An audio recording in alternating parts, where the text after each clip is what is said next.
What is going on, guys? Thank you so much for joining us right here on Outside the Brand. This is your AEW Rampage and Friday Night SmackDown post show for November 4th, 2022. I'm your host, Phil, and of course, this is Outside the Brand. Thank you so much for joining us right here on your Friday nights, wherever you may be. Loft's back! Hey, he's back! Hey, What's going on, hello. brother? How are you this evening? Hey, man. I was sick for a very long time. 3 days being sick is longer than I thought. Uh, I'm okay now. Uh, yeah, chilling, man. I need a new laptop. That's all I got. I need one too, but That's about that it. costs money, and Yeah, right now I ain't in that right now.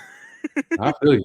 I feel you. um, but yeah, man, it's great to have you back. We are absolutely going to get into everything that happened tonight on Friday Night SmackDown. I thought SmackDown, even though it was a taped show, Mm. well, what the hell is? I think we're good now. My throat's been bothering me. Even though it was a tape show tonight on Friday Night SmackDown, I thought it was a very well progressed show heading into Crown Jewel, headlined by, of course, that Intercontinental Championship Classic of Walter, Gunther, whatever you really want to call him, and Rey Mysterio. How'd you Mm. feel like the show flowed overall? I thought it felt pretty good, all things considered, even though it was a tape show. It may just me being tired. I got tired like around 9. It may just be me just generally being tired, but there wasn't. I feel like it went by quicker than I expected it to go. None of the matches except the Shayna and Natalya match, I did not like that, but Yeah. everything else was cool. The main event really picked everything up, and I loved seeing Ricochet and LA Knight go at it. That took up more time than I thought. And of course, anytime Liv Morgan is wrestling, I'm having a great time. So, I didn't have a problem with most of the show. Most of the show was just cool. I totally forgot it was taped. Someone in my chat told me it was taped. I totally forgot, but I just took this as a stepping stone to get to tomorrow, and hopefully we get a good show tomorrow. But Well, Braun's already at Saudi Arabia because of the press conference that happened earlier on today. oh And yeah, seeing Braun Strowman on Friday Night SmackDown, I was like, oh, yeah, that's right. This is taped. It has to be. Because there's no yeah, way he would be able to fly over from Saudi Arabia to yeah, to probably wherever not. they were tonight for SmackDown just to Yeah, be, just taking care of five guys and MVP. So yeah, yeah. that's That was honestly hilarious. that's the part where I knew I was like, oh yeah, I forgot this was taped. Yeah, Shout out to Styles season right here. Styles is always in our lives, and shout out to Terrence Ward, man. Terrence, what's going on, my man? The ring announcer of TikTok. The man's yeah. right here. What's going on, brother? Hope you're having a wonderful night. Um, on AEW Rampage, I made a promise to myself, and I even tweeted this out. I don't know why I tweet things out when I know it's just not going to come to fruition.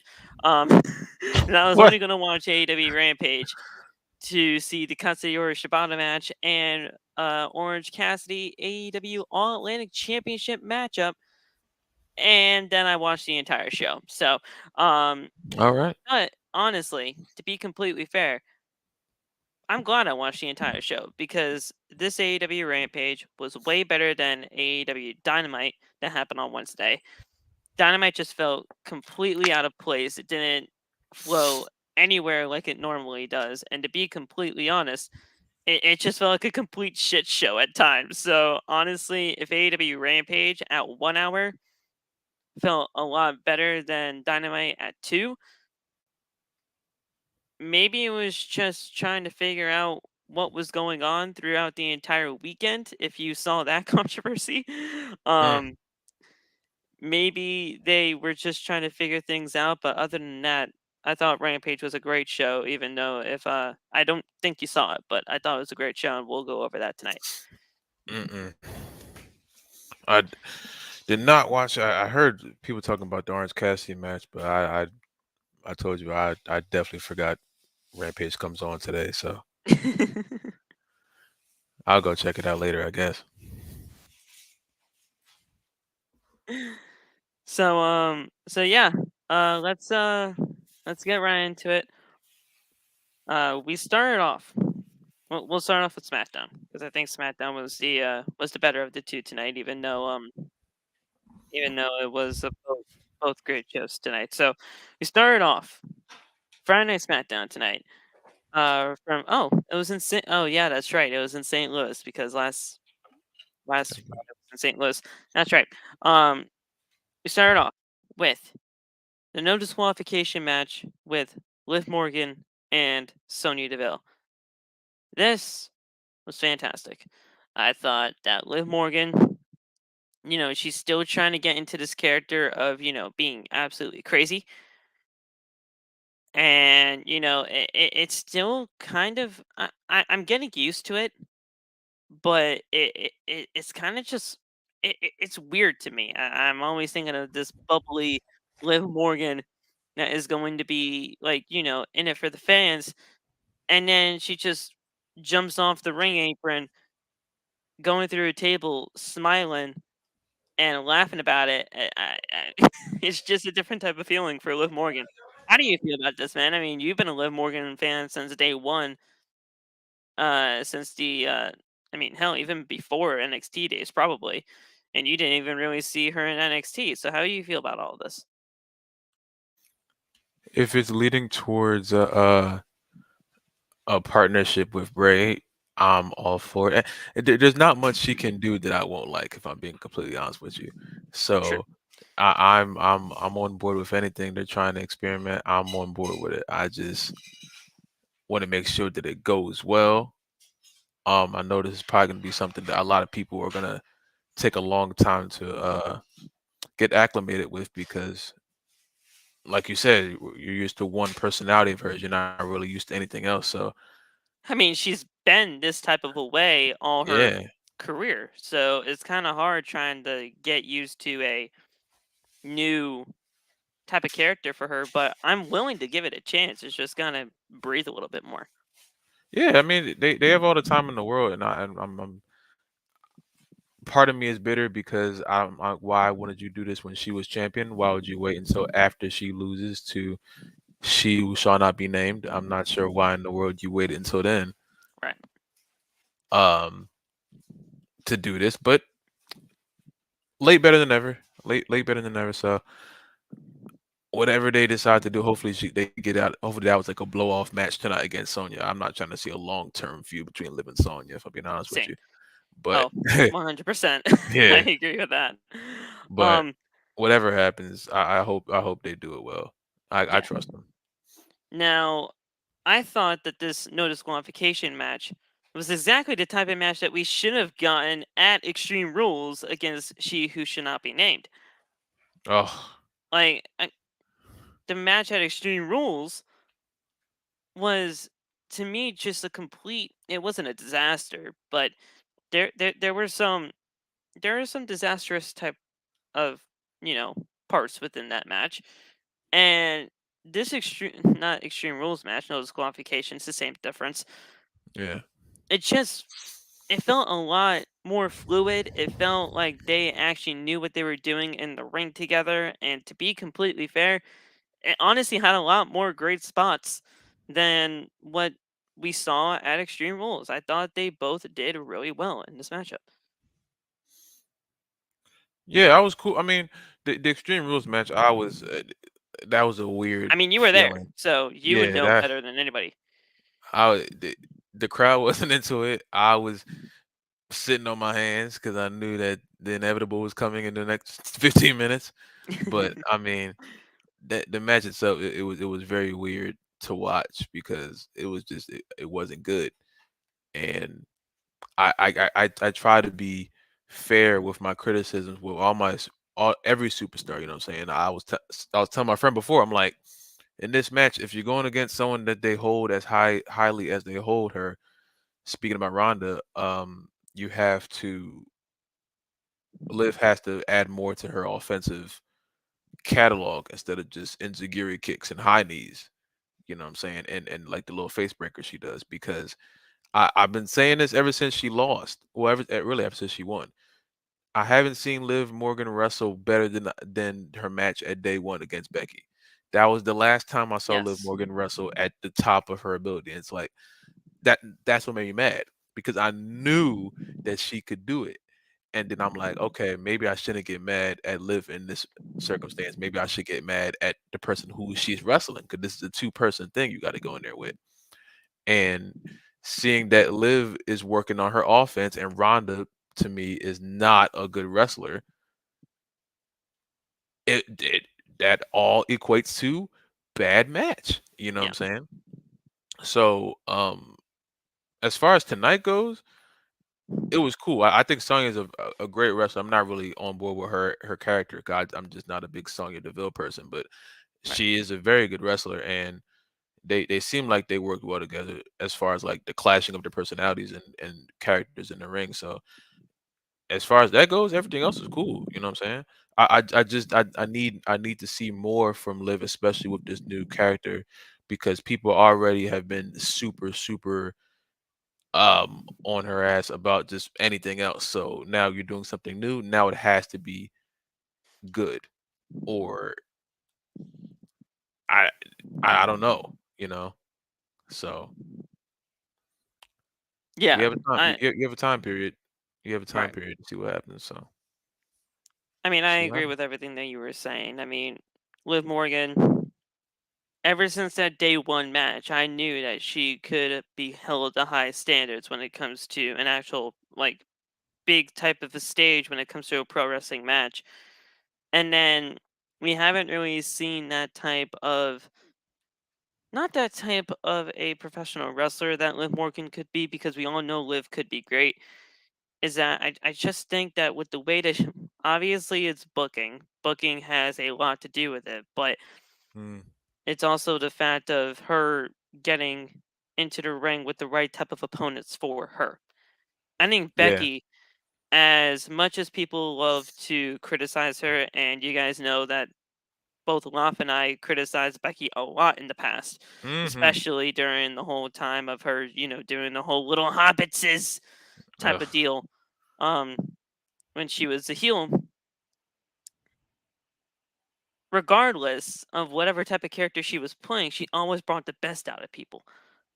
And I Yeah. think that's what she did with Liv Morgan. Now, I mean, I mean, you put her in the ring with Ronda, who's just not Becky Lynch, to be just quite frank with you. It doesn't mix.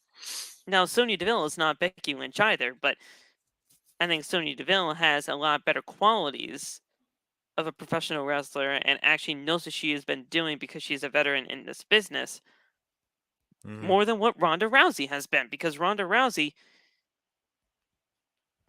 this may be her second stint within the company, but she's learning a lot still. Yeah. She's got a lot to learn. Yeah. So you put Liv in the right type of mentality and the right type of frame with the right type of people that she can have matches with, and great matches at that. It could work out for both of them. It's just got to figure out where they fit into the puzzle of things. But I thought this no DQ match was great. We had some great spots in here. We had Liv Morgan. I'm gonna go over parts of the match now. We have Liv Morgan with double knees to the face. She goes to a cover, but Sonya kicks out. Liv then places Sonya on the top rope with the chairs below them. They were getting a pile of steel chairs like they were last week, and we had a right hand to Sonya as she slides under Liv, and she hits Liv with a power bomb onto the chairs. Looked fantastic. She goes for the cover, but Liv kicks out. Sonya then slams Liv's face into the steel chairs. Sonya then goes for the Devil's Advocate, but Liv reverses it into a cover, but Sonya kicks out. Liv then with a double knees to the face once again, and then Liv hits the Oblivion into the chairs and goes for the cover for the win. Now, before all this took place, there was a table spot where it looked like Sonya was going for a suplex through the table, but Liv Morgan had the wherewithal. She's like, wait a second. If I'm going through the table, she's going through the table as well. So she just lets go of the ropes, and they both just do like a back bump through the table. Liv is smiling. She's laughing. She has like demonic face on her. It was a great spot, and it definitely made that, moment of Liv trying to be this more of a psycho type of character. It fit really well with what they were trying to go for, and it made people really thinking like, what the heck is Liv Morgan actually thinking about all of this here? I thought that was great, and the rest of the match was great too. Yeah, I mean, I'm kind of at the point where I do want to see if they where they go as far as her promos, because That's what I'm I really feel like, looking forward to too, yeah, because the she promos doesn't and the talk way she much. speaks. Yeah, I'm gonna say this again. I have not seen her do a good promo. Well, let me not say good promo. Her best promo was when I think it was probably the Raw before she. Wait, hold on. Contract signing, right? Yeah, I'm having like two conflicting thoughts right now. Yeah, when she came out with that black coat on. Yeah. Yes. Yes, the That contract signing. that's yeah, okay. That was the best I saw it. That was the most focused I saw it. I was almost like, oh damn, she really might do it. You know what I'm saying? And I think a lot of the people forget when you're doing this. Your job before the match starts is to make everyone think that you may just possibly be able to win. You know what I'm Right. saying? Even if you have absolutely no chance. Like you can look back at Logan Paul and Roman today. We know Roman's going to win, but you have to do a good job of Logan has to do a good job of making us think that maybe just there's a chance that he just might get him. And that's what that one You know? and that's what that one lucky shot thing is all about. We're gonna Hmm. get that one lucky shot, and it's gonna be a close near fall. Yeah. We It's gonna just get that. that That's gonna be one cool. thing that makes you think, holy shit, maybe he can actually do this. You know what I'm saying? That's what Before we makes it go work. any further, Styles wants us to name somebody for an edit.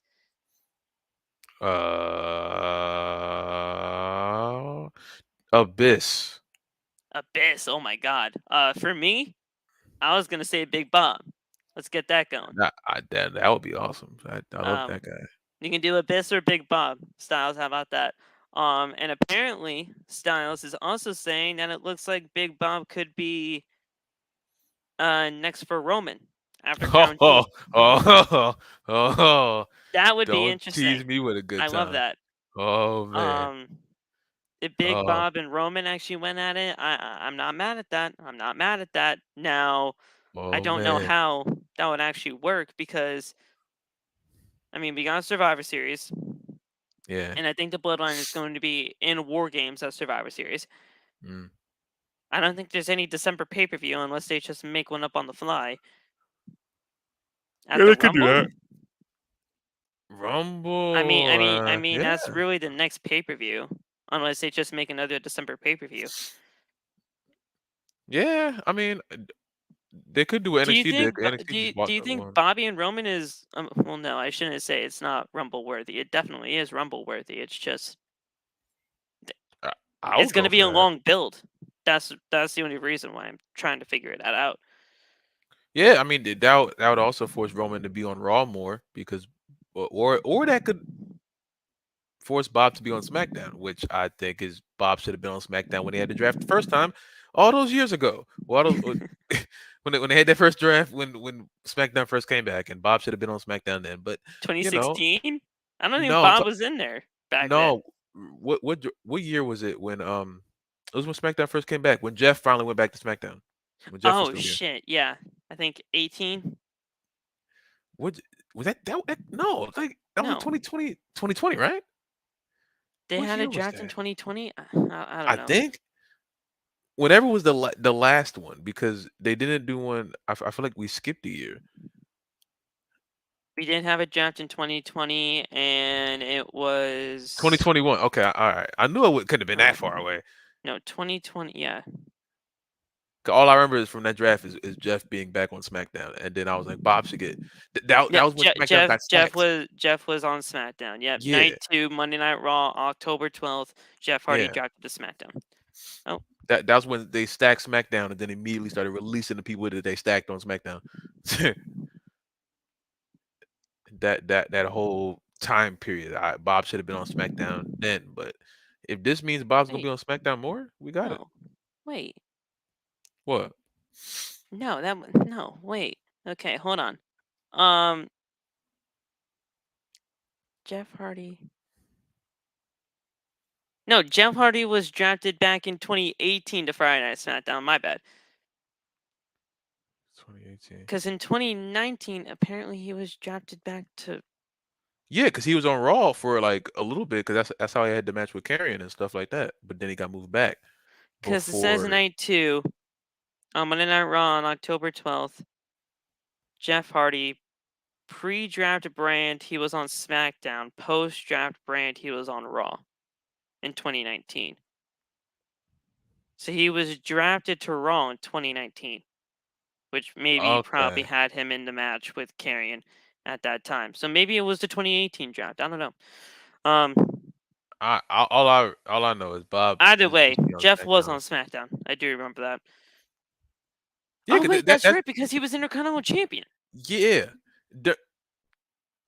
No, wait, no, that was after though. Because What? I don't think Jeff won a championship, because I think right after that he went to AEW. He wasn't there for that long. He wasn't on SmackDown for that long because they released him Well, when was Jeff Intercontinental Champion?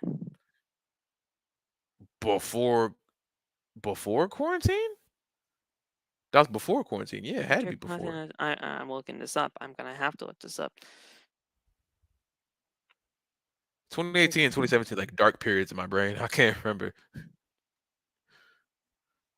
Jeff was champion. Was he really? Was it early 2020?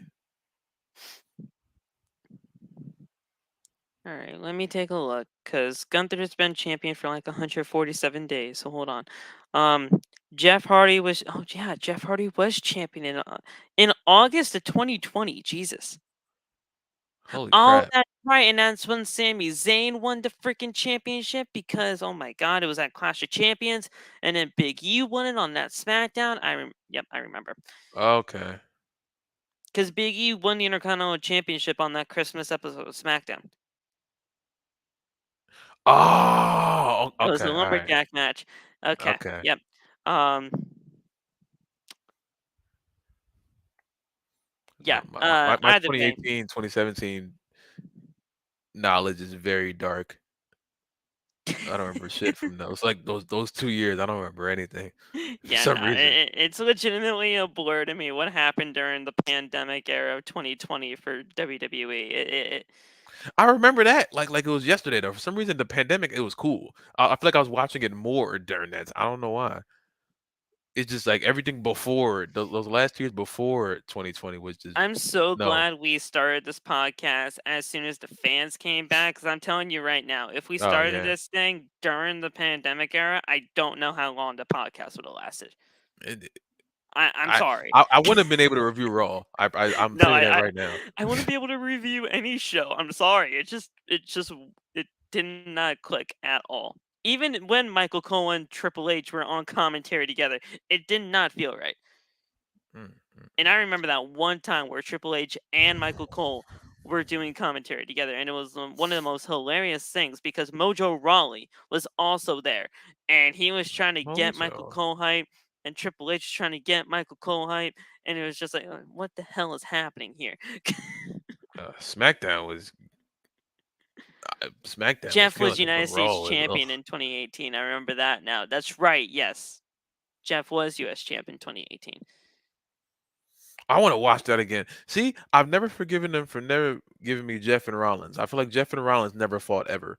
I don't think they did. I don't. That's Yeah, ridiculous. That's why I was that hyping never Survivor happened. Series. When Jeff was the final person, I was screaming. 'Cause I'm like, this is what I've been waiting for for 5 years. I wanted Jeff to beat him so bad, but it was just no. But oh my God, why have Jeff and Rollins never fought at all?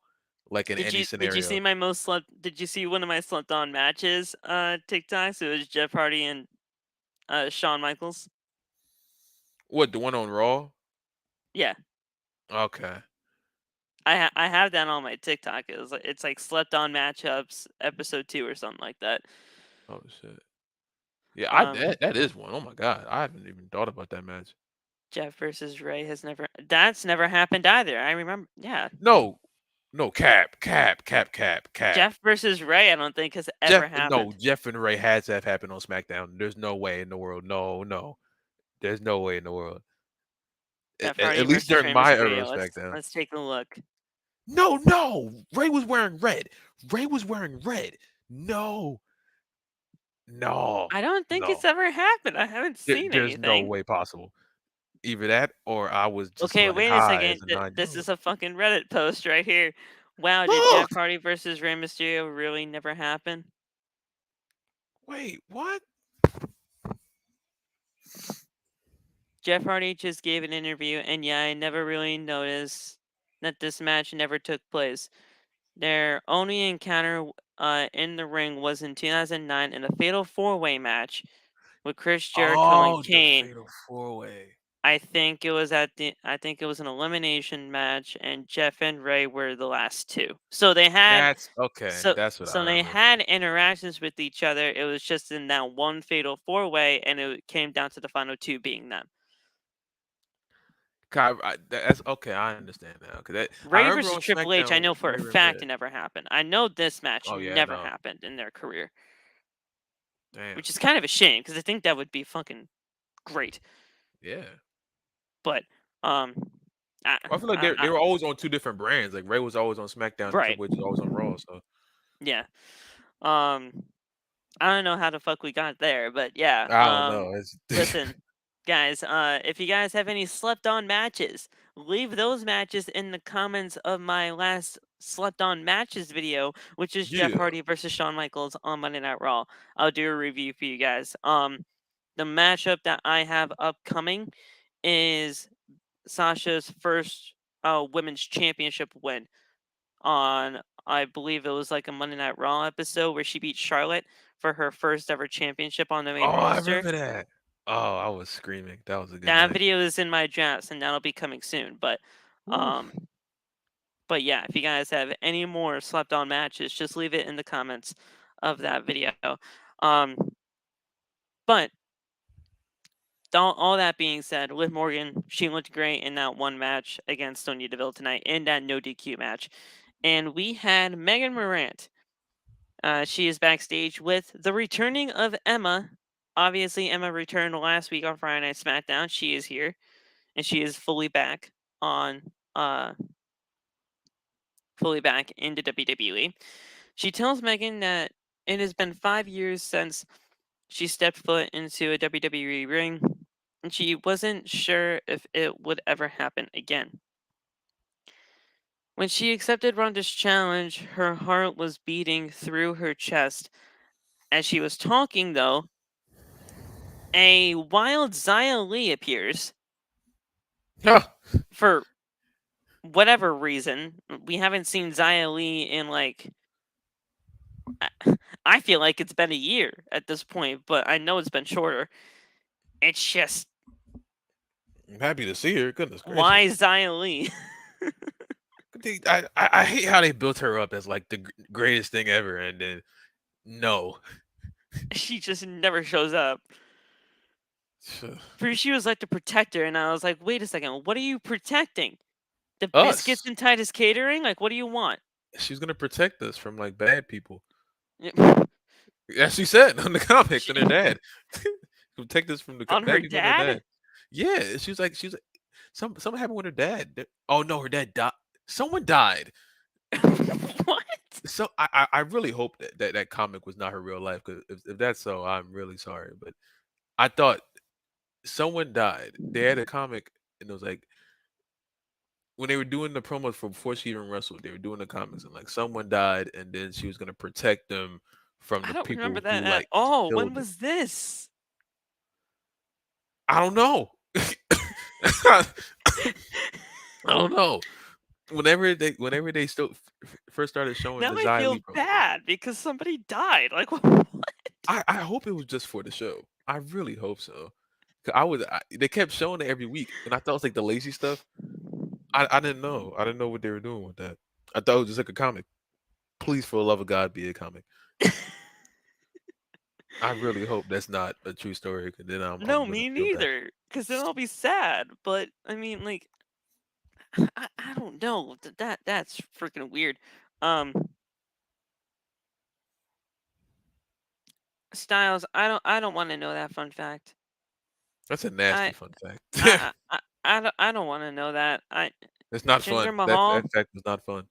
Yeah, that's not even a fun fact. That That fact that was that not that fun. hurts me inside.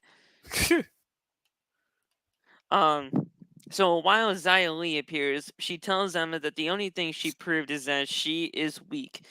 Emma then tells her that uh one that was Ronda Rousey, and two, she just hit Xia Li with a forearm to the face. So next week on SmackDown, I guarantee you we're gonna get Emma and Xia Li, and that is a very different clash of styles, to say the freaking least. I have a problem with Emma already, and it was just something that she said, and you said it. I hate when they go in there and they say, "Oh, I lost because this person is this person's name." I don't. So oh, that was Ronda Rousey. Who cares? I hate when they put over the person that they lost to last week. That was Brock Yeah, no, Lesnar, you so I should be lost. pissed. No, You should you be lost pissed that because you you lost. lost. Don't say you lost because they're just as great. No, you lost because you lost. If you could beat them, you would have beat them. Don't say you lost because they're that person. No, Right. you're putting yourself down. You're putting them over after they just beat you. You're putting them over twice in 2 weeks. Come on, bro. I hate when they say that. It may be just a gripe with me, but I hate it. I hear it so much, and oh Oh my yeah, god, no. Putting somebody over that you lost to is it doesn't not. make sense. Yeah. Um, Aiden, why is Jeff Jarrett on TV? Why was he on TV Wednesday? I don't fucking know. Yeah, what is Jeff Jar- that? Jeff Jarrett's in AEW now. He's actually all elite. He legitimately is. You know what he had in WWE, where he was like the, like chief officer of like live events or whatever in hmm WWE before he got hmm fired from Triple H. hmm He's exactly that in AEW now. So I Wow. don't know. All right. He has an executive power. He has executive power now in AEW. Um, and listen, all I'm saying is this. I think it's honestly a great mind to have him backstage because obviously I understand what he did to TNA. I'm not trying to justify that. He legitimately ruined TNA.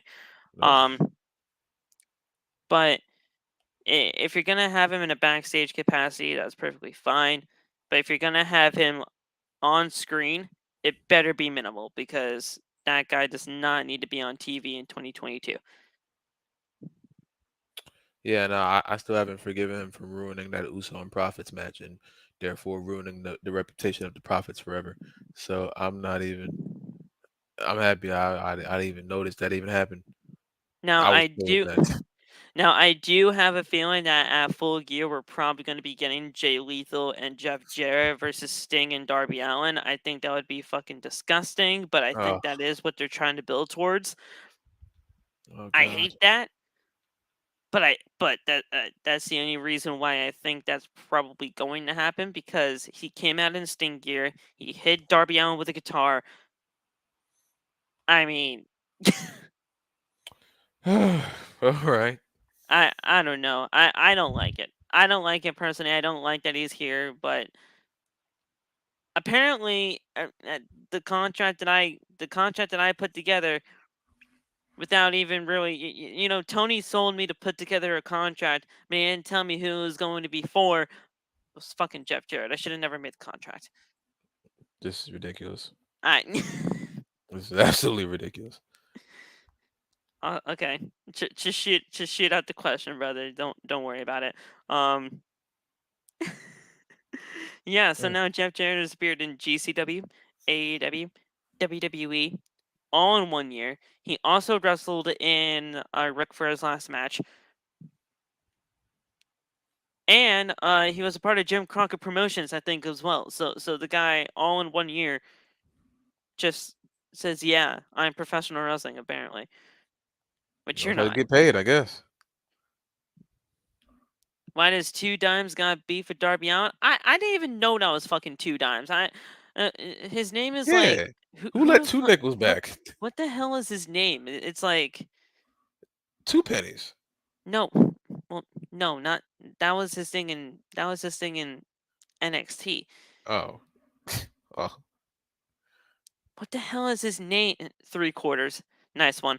Ha. What the hell is his name? Cole Carter. That's fucking it. Yeah, Cole Carter. Cole Carter with a K actually too. That's ridiculous. Carter with a K. That should be his name, Carter with a K. That's Cole hilarious. Carter with a K. Cole Carter with a K. I don't know why the fuck Cole Carter has some beef with Darby Allin. He's legitimately a part of the factory with QT Marshall, so I legitimately have no idea where the fuck he was. I didn't even know who he was, to be completely fair. And then Tanya told me that he was Two Dimes on NXT 2.0. I was like, that's the fucker. Yeah, 2 All nickels. right, well, shit. I still don't care about him, and the fact that the AEW, you know, fan base didn't give 2 shits about him either with that no crowd reaction. Wow. You can just tell. Nobody gives a shit about Two Dimes, Cole Carter, 3/4, Roland Nichols. I don't care. Damn. Go back to the factory. Honestly, go back to the Nightmare Factory. Try to do some more training first before you get on Dynamite. Damn. I digress. Thank you, Aiden, for That's our 2 stacks bit. Go see more about that. Apparently, Braun Breaker gonna defend his title. And why? Where? Why do they keep making him do that? Oh,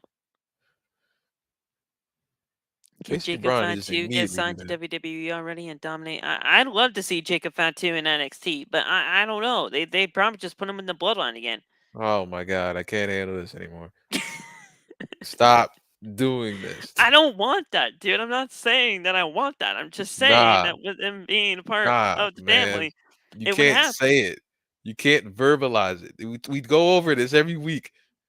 No, we don't actually. We haven't talked about it a few days, actually. You know exactly what I mean. We do not verbalize things like that because then Triple H goes and does them. Wagner? What the fuck is a Von Wagner? Nobody cares. Oh, wait, no. LeBron versus Wagner versus Dunna versus Why? That's a That's nasty just match. a random ass fatal 4-way. You guys are killing me tonight. That's an absolutely disgusting match. What the? That's that Deadline? That the main event already got leaked for Deadline? Some random ass fatal 4-way. After commercial break, we had a video package for the Viking Raiders. I'm honestly kind of sick of the video packages. I'm not gonna lie. I want to see do them. something. I want to see them.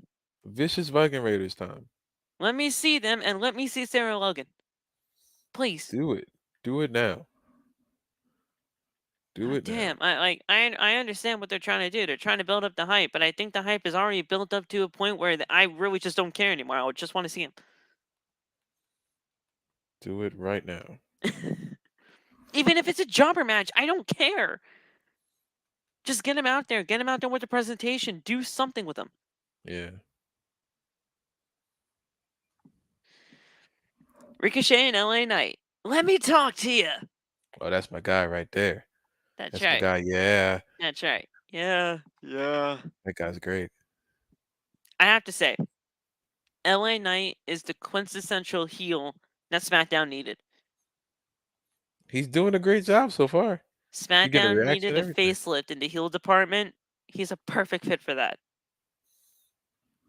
He's working right now, so He went after the ring announcer chick. Like who that does that? I I was love trying to that. figure out. I was like, does he know that they're dating? Because if so, that makes it 10 times better. Because if he just Oh, did that that's just right. to do it, Ricochet and Samantha are dead. Yeah. I was like, oh, this guy's different. Man, attack said his girlfriend can't do her job right, and then beat him. LA Knight versus Bald. Bald. Oh, he definitely is bald. Bald. He is Who definitely you bald. calling bald? What was that whole thing that Ricochet said? That was the funniest Instagram live I've ever seen in my life. What did he say? It was like, who you calling bald? Like, No, he was like, "Why you bald?" He was like, "Bald? What do you want bald? Why you ugly?" He was so mad. why you ugly? He was so mad. So I called him. He was like, "Why you bald? What do you mean? Why you bald? Why you ugly?" Like, what? Oh my god, that guy was pissed. No, but LA Knight, he going after Samantha Irvin was fantastic. But I do have to say, Michael Cole, you were caught in 4K tonight, brother. He What are was you caught talking in about? 4K. Did you see the way that he was trying to, stand up for Samantha like that? Yeah, because he's a good man. Good Michael. Respectable Michael. Nah, He was that's like, good. actually, her name is Samantha Irvin and she is fucking great. I was That's like, well, right. shit. All That's right. right. All right. Look at them. Look at him. I thought her voice was strong on TV. Her voice is stronger in real life.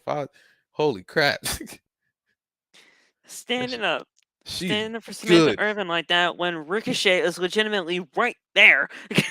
Well, he lost the match. He didn't even do it right. Stupid. Freaking Ricochet. You gonna let him disrespect your girl. Me personally, I wouldn't allow that. I don't know. That's just me. I don't know. You can't disrespect my girl and then just beat me in the match 20 minutes after. Nah. Oh yeah, nah. And then she gotta Um, say it. She gotta announce that I just no. she Mm-mm. got announced that I lost like that. Like that's Nah. terrible. I'm not doing nothing like that. That's crazy. So so we had Ricochet. He climbs up to the top rope, but Ricochet jumps and lands a Hurricane Rana off the top rope. Looked great. Um, he goes for a cover, but LA Knight kicks out. Ricochet then with a crossbody off the top rope. Ricochet with a standing moonsault. He goes for the cover, but LA Knight kicks out.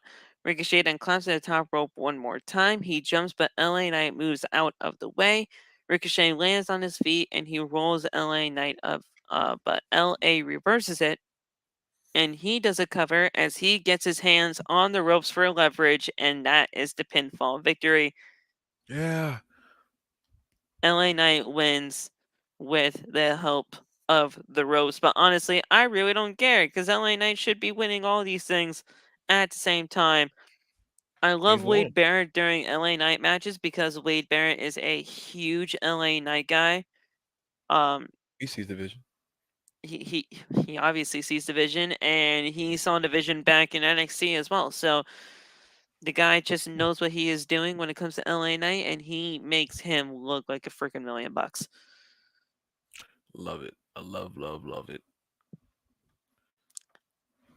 Now, obviously, I want LA Knight to hold all the freaking championships. I would freaking love that. But when do you think is the right time to have him go after the Intercontinental Championship? Because he fits in that role fucking perfectly right now. He would. But I just don't know if Gunther is Yo, the right guy. I just remembered this, and I was watching some old NXT the other day. Not really old NXT, but like right before 2.0, or right at the beginning of 2.0. I'm not sure. When LA Knight and Gunther had like a feud for like a little bit. I'll do is like a long term feud in NXT, and they had like some promo battles together as soon as possible. LA Knight and Gunther as soon as possible because LA Knight was getting in his ass. He was cooking him. He was Oh, really? cooking So him. you want him to face Gunther? Yes. And if it doesn't go beyond anything, just have them go in the promo battle and just the way Walter talked so proper, LA Knight was like, "Yeah, I don't give a damn about none of that." It was the whole like It's proper LA Knight Eli Drake shit. It was the probably whole great. like the clashing of the way they both talked was just like it was like watching a school teacher and The Rock argue. It was the most hilarious thing ever. Just as soon as possible, whenever You know Walter's he done with doesn't just like it when he's actually being compared to The Rock, but I'm like, how can you not compare him to The Rock? It's legitimately the exact kind of same, like, mannerisms that he does. it sounds just like him. The head And movements, he sounds just like him. And yeah. then I was watching the Chris Van Vliet interview with him, and Chris was like, actually, now that I'm hearing you speak, I do hear The Rock. And he's like, oh, well, great. I mean, listen, It, if there's it, any it's wrestler to be nothing compared to, personal. It's yeah. nothing personal. You just sound like The Rock. If there's any wrestler I want to sound like, The Rock is definitely a very good one. He's one of the best ever. So I mean, shit. Compare me to The Rock. He's in there, but Honestly, to you can't me, run that away would from be a compliment. Yeah, he probably just hears it so much. It's like, oh my god, you know. With the cadence that he has, with the way that he speaks, I mean, hell, Kind of the way sometimes he I even wrestles feel too. like LA Knight does third person at times, just like The Rock. I I I don't don't think know. we hear third person that much, but I'm pretty sure he'd be able to do it, and it would be He should doing start it doing well. that. He should. If he should definitely start doing that. That would be hilarious. Should definitely start doing that immediately. The guy's great at everything. Point is, LA Knight is a national treasure. He should be protected at all times. And the thing is, LA Knight in that Intercontinental Championship scene, he just needs to be a part of that as soon as he possibly could. Mm-hmm. But when the timing's right, I don't want him to just be thrown in there to the wolves and just do things. Oh I no, want they him to don't get even have to do the credibility. match. Get credibility first, get him in there, and you can have him be a great Intercontinental Champion. Yeah. So the Usos, Solo Sikoa, I can't even really say honorary Uso anymore. He's an Uso now, Sammy Uso, Sammy Uso. and they're all backstage. It's crazy to me that Sammy Uso is an actual thing. Sammy says that at Crown Jewel they are going to defend those tag team titles and win. Jay tells Zayn or Uso, I'm gonna call him Zayn. It's just it's gonna happen. That they are going to the ring and telling the Bruce that what's going to happen at Crown Jewel. Zayn says that he spoke about it, that they spoke about all of this, and if he can not do that, there's no reason for him to not do that. As of right now, you already have the match. The match is official. Just go out there tomorrow and just do your thing.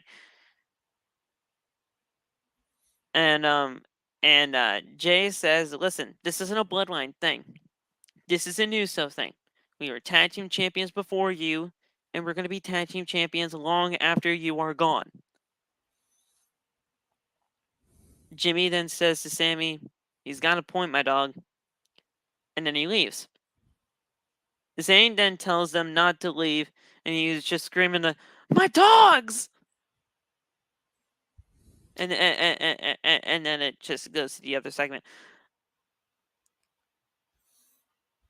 I love Zayn.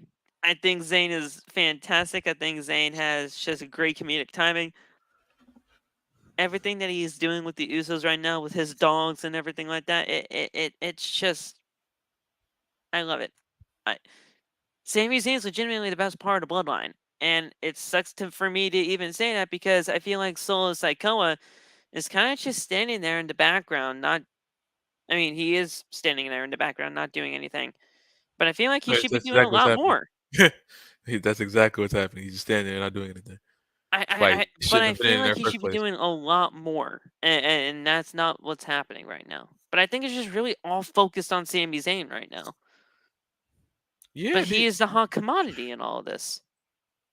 Solo should not be in the bloodline in the first place. And the best thing about this promo is that finally Jimmy acknowledges that no pun intended, he finally acknowledges that the Usos, He acknowledges his own brother.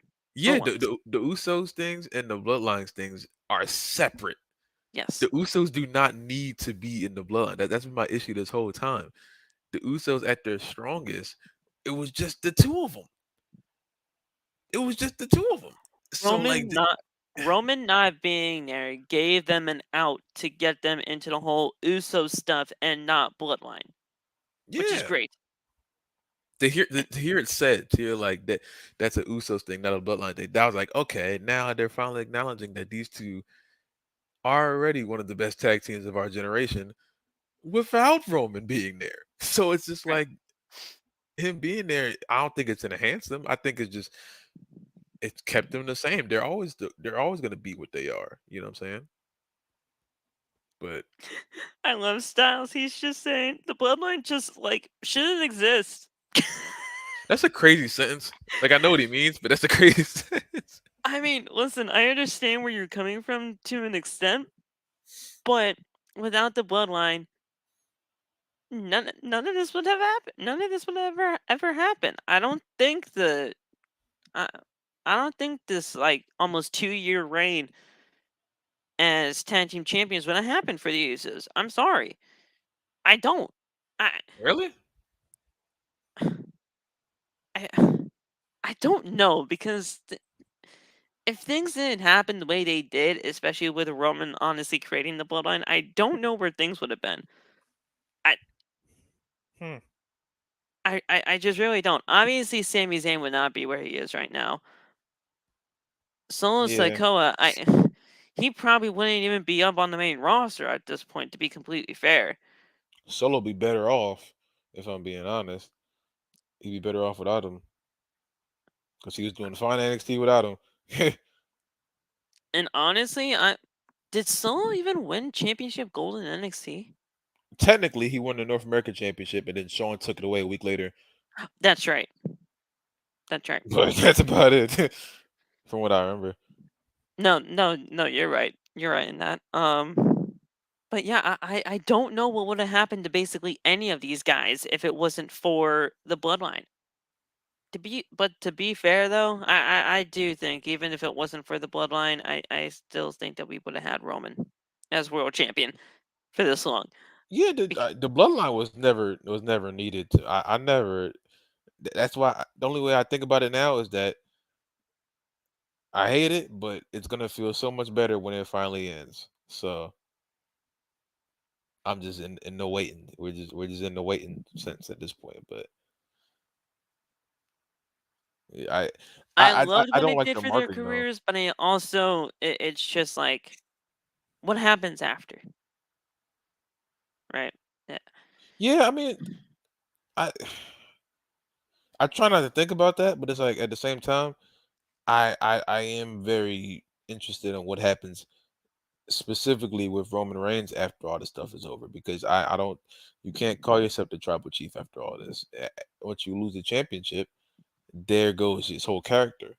You know, that's why I was so critical of it after SummerSlam. I'm like, bro, you can't consistently be the head of the table. Once you lose that championship, what does he go back to? Once you What do you lose do these now? championships, What does he just retire? Like, if Roman just up and retired, I wouldn't be mad at it because he already established himself as one of the greatest yeah, the champions of damage the is modern done. era. The damage is done. He's already established himself. It's already He over. he So already established himself as one of the greatest champions in the modern era. Period. it was over when he beat Brian and Edge, if I'm being honest. So I mean, True. now it's just been overkill this whole time. Yeah, I'm just saying, like, once it all happens, and if he just ups and retires after he loses the titles, I'm not gonna be mad at it. And plus, he doesn't want to do this full time anyway. He doesn't even really want to be here, to be completely frank. He, if he wants to do movies, he's going to do movies, and that's not stopping him. yeah, So, but with all that said, the Usos doing Uso things was great, and I think that's just a fantastic thing for them. to not only just do Bloodline things, but also do stuff from back in the day, like the 2017, 2018 Usos one day-ish type of thing. Mm-hmm. Great. I love that. We're gonna see what I said happens. one day-ish. It's day one-ish. I know what you meant. Same thing. Fuck. I know what you meant. Now it's time to really get into some shit as Bray Wyatt was backstage. This was fantastic. Oh man. This was great. He says that he is not the type of person who likes to share their feelings. The concept is brand new to him. What makes it even harder for him is when people play with him like that, when people interrupt him when he is trying to do something that is incredibly hard for him to do. As he is talking, there is a person yelling backstage saying, "Hey, we are live." I was like, "Yeah, shithead, we are. Let him talk." Huh. I was like, Oh, they "What are were you live. yelling?" Like, yeah, man. I was like, "What are you yelling for?" And they're Why like, are you screaming at me? you know a segment's happening. Why are you just yelling randomly? It's not like you just didn't see Bray Wyatt before the segment happened. You can't miss him. He's right there. The man's just yelling for no reason. So Wyatt sees the WWE official and he tells him now while he is while he's trying to do his job, Bray is also trying to do his. So he's even saying, "Listen, fucker, I'm trying to do my job here. Be quiet." Why they talking? Man, if you don't shut your imagine if just Wyatt was like that. Yeah, we live. He What just are you breaks yelling about? character. He's like, "Man, if you don't just shut your goddamn Dang. What are you yelling for? Why are you screaming?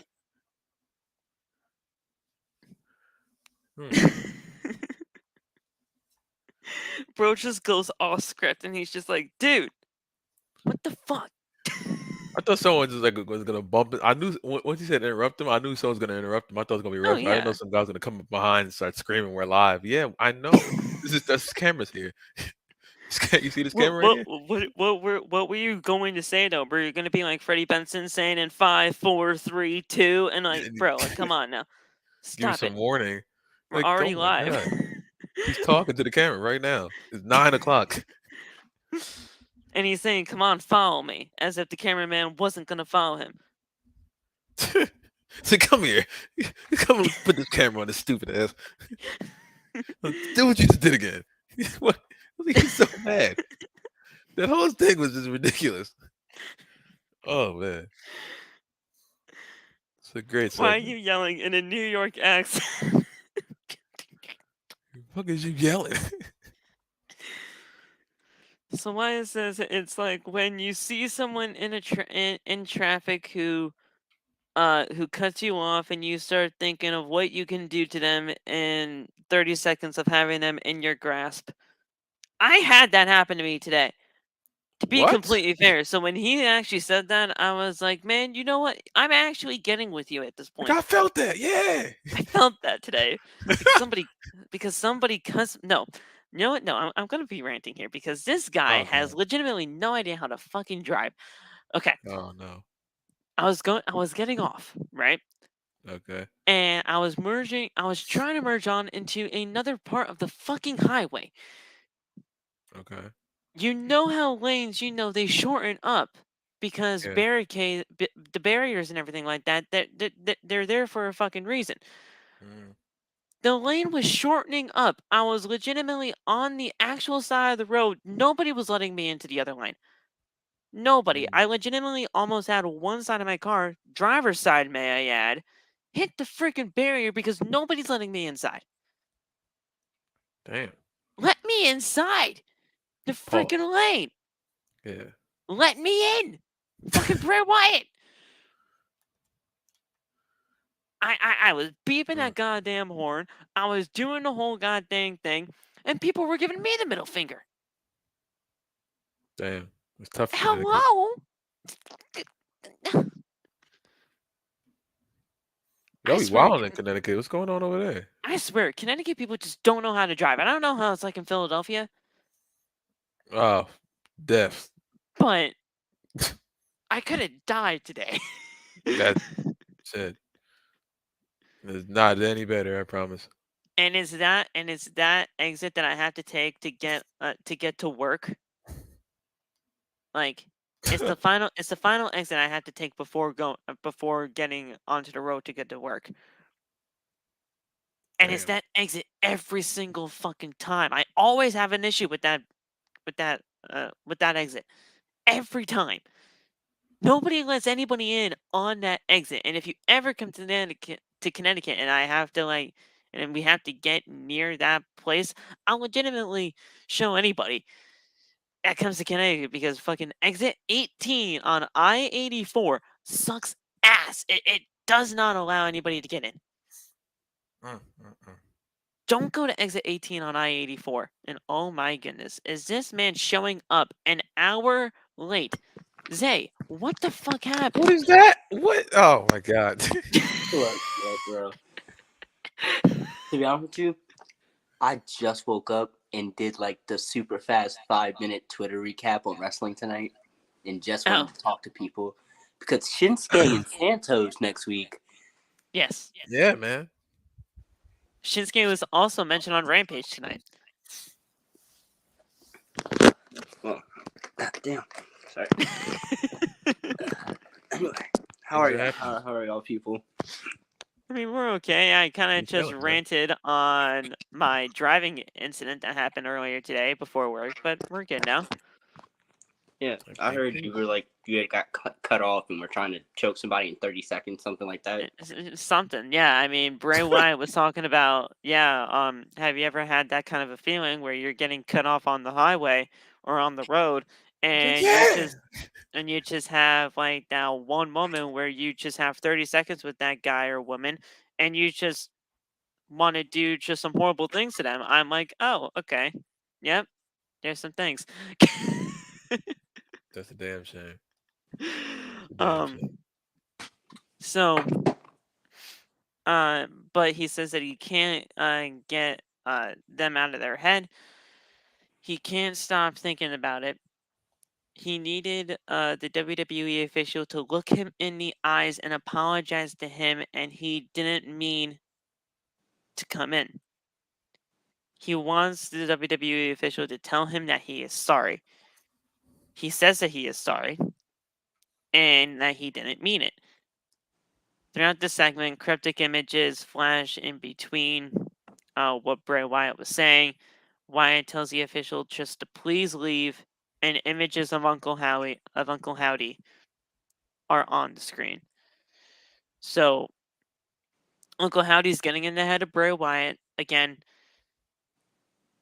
and it's just it's getting to a point now to where it's legitimately fucking up with his mind.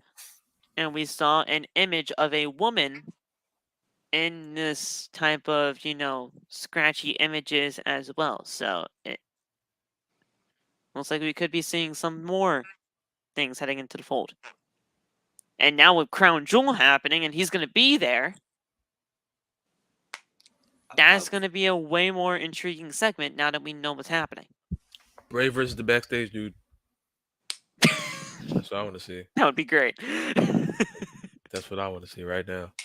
First match of the night. Bray just beating that dude's ass backstage. That's actually a pretty interesting thought. Where do you think Bray just shows up on the show? Everywhere. I mean, that would be a great thing to have it everywhere, but like literally, like in every match. In every match, show just have him be somewhere into it. I don't like just somewhere in the stands, like all his characters were at Extreme Rules. Yeah, just sit there like Sting at the top of the rafters.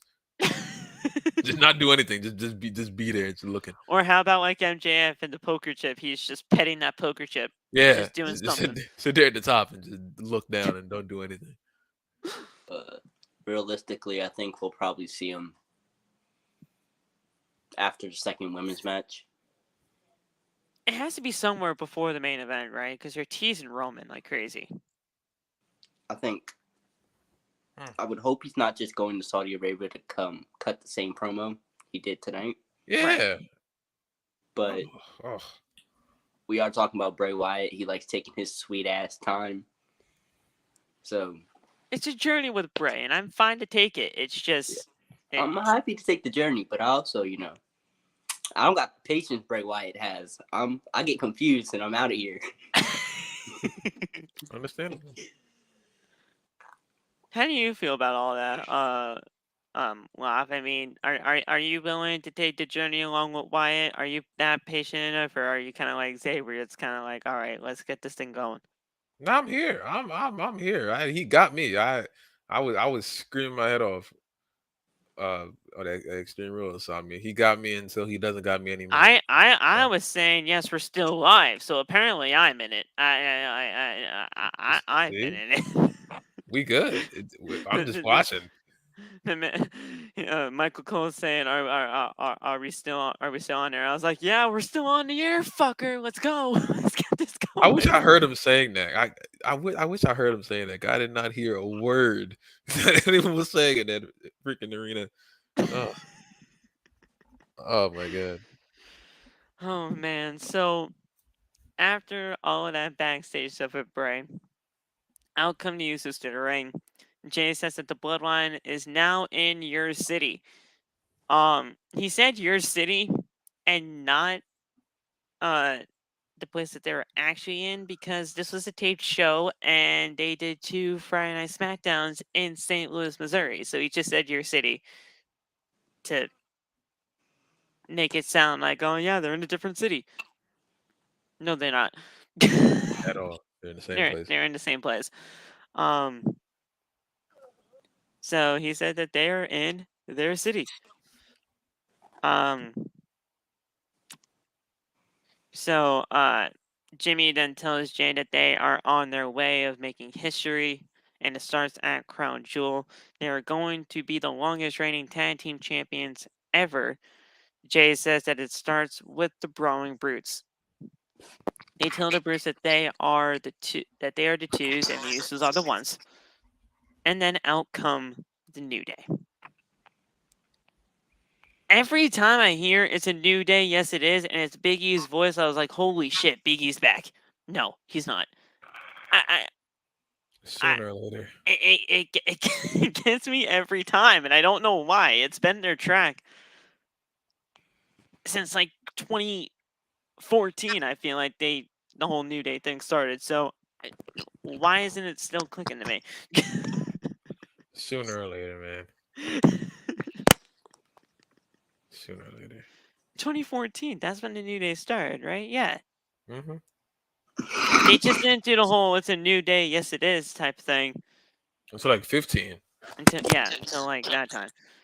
I felt like it was probably during their reign as tag team champions the first time, where it was the longest reign. I don't know, but yeah. So they do the whole thing. The New Day come out, and Kofi says that it's if they're being honest, they're rooting for the Brutes. I was like, oh, okay. It's facts. Nice. Winston tells them that they have that if by some bloodline stroke of luck that they retain their tag team titles, they need them to understand one thing. When they are on the plane heading home, they will have the longest reigning WWE tag team champions ready to protect their record. Kofi says that they got next because New Day rocks. I love this, actually. And I know that we've seen the Usos in the New Day countless times. But when a tag team is trying to protect their longest reigning tag team championship reign in the company's history, it just makes sense. It's not often you get the chance to pit the old record holder against the one that's ready to break it. Right. So, I mean, it just makes sense. And they have bangers every time anyway, so it's not like I'm complaining. Every time. Do y'all think the Usos should retain? No. At Crown Jewel, yes, but against the New Day, I don't know. I don't know who really should be known as the longest reigning tag team champions in history. I think the Usos should have the most tag team title wins in history. So I think they should lose the titles to the New Day. Because it would make sense if the New Day holds it the longest, but the Usos have won it more. So you make both teams equal in this era. Yeah. Yeah. How many times have the Usos won the tag titles? Not as much as New Day.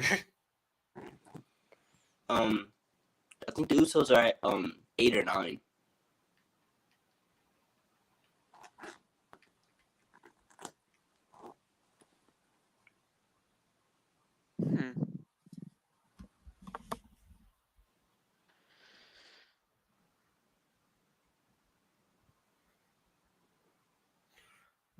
Actually, yeah, no, the Usos are gonna win that match because the match is on SmackDown. I just thought about that. I'll be very surprised if they pulled a damage control and had the championships just dropped on a weekly show. That would be very, very surprising. Okay, so I mean,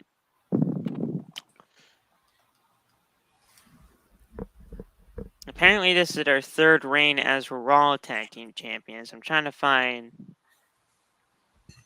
their SmackDown Tag Team Championship reign. I have no idea. Huh. And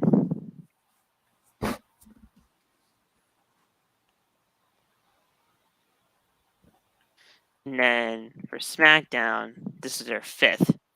So technically, if you want to be, just in overall sense, they're technically 8-time tag team champions.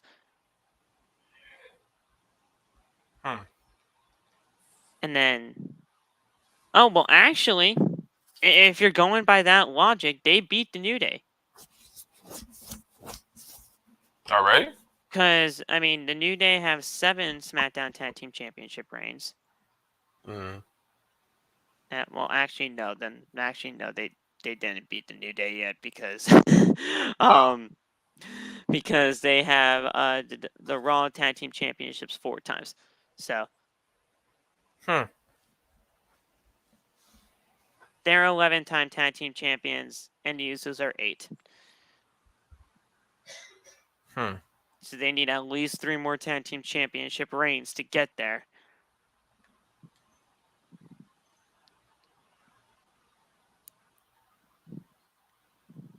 New Day Which is split the titles back up, though. Yes, I mean, that's a given. And I hope that happens after the draft. But once this draft happens after WrestleMania, can we please just split all the championships back? Please? Yeah, let's return everything back to where it goes. A world title on Raw, a tag team championship on Raw. Well, here's the thing. Now, with everything that's happening, with people coming back and all that stuff, and the tag team divisions actually looking better, you can actually have the 2 separate tag divisions then. Before, I was for unifying the championships because if you're going to have the unification of championships, you have one set of tag team titles where they can go between both shows, and you can have a plethora of tag teams to go up against. But now, these divisions are looking better, and you can have 2 separate divisions. So, I'm fine with it either way, I guess, now. Whatever gets me Chad Gable and Otis as Raw Tag Team Champions. Please, oh my god, I want them as champions again. Thank you. Not even again, I don't think they ever been. I don't think they really? That team. I don't think they ever been. That team's been champions either, no. Yeah, no, I don't think they ever been. Damn. That's nuts. Right? Wow. I thought they were all champions for some reason. Huh. So going from October 2020, it was the New Day, followed by the Street Profits, followed by Ziggler and Rude in 2021, then Ray and Dominic in May, and then the Usos. So yeah, no. From 2020 all the way to now, they were not tag team champions. That New Day reign in 2020 where they won on freaking SmackDown, it was like a 2-day reign. It was disgusting. Ugh. The fact that the New Day have a 2-day championship reign. We don't talk about that. We don't talk about that. October 9, 2020, and then on the 12th of October, the Street Profits won it on the Raw. Like, why? Why? Do not discuss that. Boredom. That's why. Vince was bored. He was like, let me get a title change. Let's fuck them. That's why. So, I mean, we did the whole thing back and forth. So they want their tag team championship reign to stay where it is. Oh, wait. No. Phil, look at the chat. They told us when they beat RK Bro. They beat RK. Was it 2019 then? No, it couldn't have been. They weren't a team. They weren't a tag team in 2019. And weren't RK Bro SmackDown tag team champions? No, they were Raw. No, they were Raw. They were Raw tag team AJ and champions. Omos. My bad. So, by that I know I seen them with them belts. I know I seen Alpha- Alpha Academy with them belts. Alpha Academy, that's right, they were. So they had the so I was reading the SmackDown. That's my bad. Oh, So the New Day were Raw Tag Team Champions back in March of 2021. Followed, oh that's right, AJ and fucking Omos. Then RK Bro beat them at SummerSlam. Then Alpha Academy beat them on the January 10th edition of Monday Night Raw in Philadelphia. Hey, I definitely was not at that show. Damn, that was this year, wasn't it? in Yeah. 2022, yep, January 2022. It's been a long year. It was a day before my birthday. Shit, I should have remembered that. I remember I knew Then- I saw them holding the belts at some point. I just couldn't remember when. They only held him for 56 days, so it wasn't really all that long. They lost it on a random episode of Raw in March. Okay. And then in May, on a Friday Night SmackDown. Oh, wait, that's right, because that's when they unified the titles, on that SmackDown in May. Oh yeah. Right, Ugh. okay. Yeah, we figured it out. We're idiots. But that's what you get here. We're never prepared. We always have to look things up. Hey man. We just have the best chat in the world, so they make sure every time we trip, they pick us Yes. back up. Yes, that's what we'll go with. It sounded better, I don't know. It honestly sounds a lot better. Trust me, I'm trying to take this as super serious as possible, and sometimes I just fuck up. What happens? It's late at night. So they're just brawling at this point. Solo and Sammy, they come to the aid of the Usos, and they just take out the Brawling Brutes and the New Day.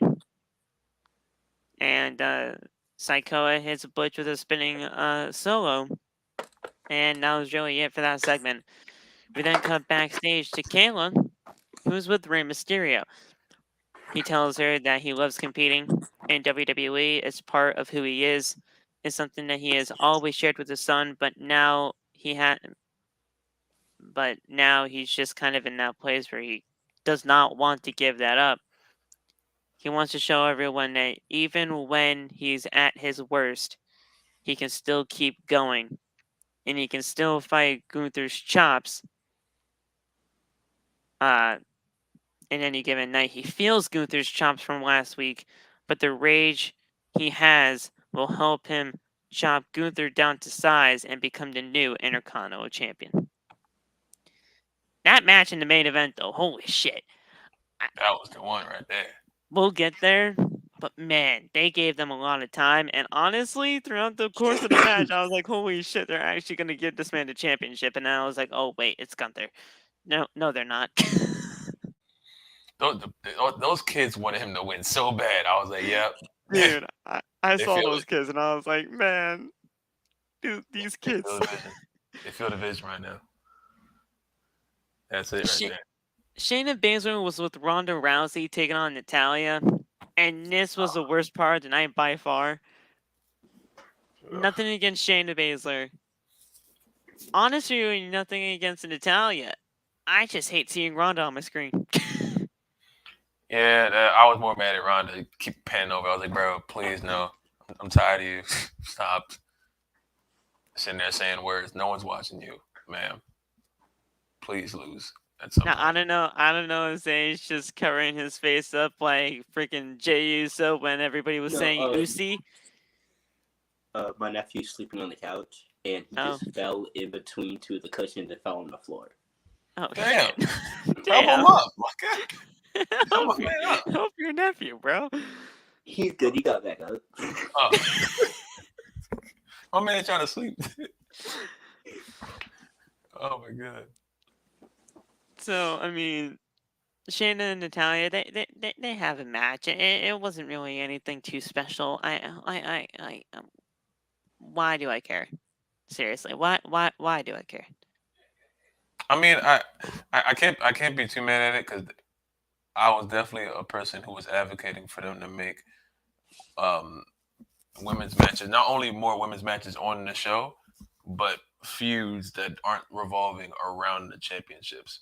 And Xia Li and Emma and Ronda, well, Xia Li and Emma's feud and this feud between Natalya and Shayna, that's kind of what they're doing. They're making mid-card feuds for the women that don't revolve around the championship. And that's literally At least Michael Cole tried to make me care. It's like, oh my gosh, 2 former tag team partners going on one-on-one.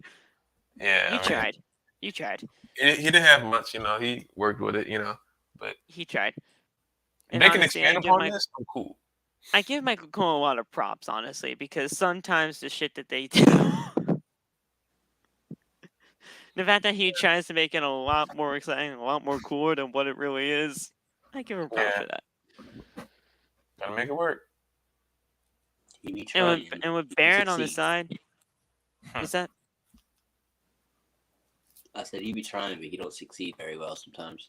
Yes, well, I mean, sometimes you just can't get me to care about a Ronda segment at all. Sometimes the stuff that was written too. I mean, it's the way things are written nowadays as well. Even if it's not the Vince regime anymore, stuff is written terribly at times. Do not care what Ronda Rousey's doing at any point in time. I don't either. Goodness gracious. He could have said God is giving away $1 million for watching this match, and I still would have turned it off. Yeah, no. I'm gonna see you later next time. See you next time on that. I didn't even give SmackDown my rating tonight. I didn't. I was on a laptop. I was doing way more other things that were important on my television screen. So I got it right here. That's ridiculous. I got it right here. I was setting up the stream while watching the show and playing some Madden. I was having a good time. Yeah, it's multitasking. I was having a good time. Supposed to be paying all your attention to the SmackDown Women's Champion. You think I'm actually giving my full attention to Ronda Rousey? You're a fucking comedian, bro. I was hoping not, but I mean, you're a comedian, bro. Listen, you must have been taking some laughing gas at the dentist earlier on today. Laughing because gas. that is hilarious. Damn. Laughing gas. I need to go back to sleep.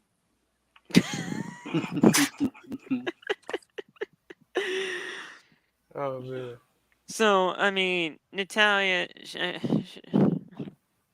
she hit a clothesline. She goes for a cover, but Shayna kicks out. Natalya goes for a sharpshooter, but Shayna kicks away. And she does the Kirifuda clutch, and Natalya legitimately fades away. She falls asleep, and the referee calls for the bell after raising her arm, and the arm drops.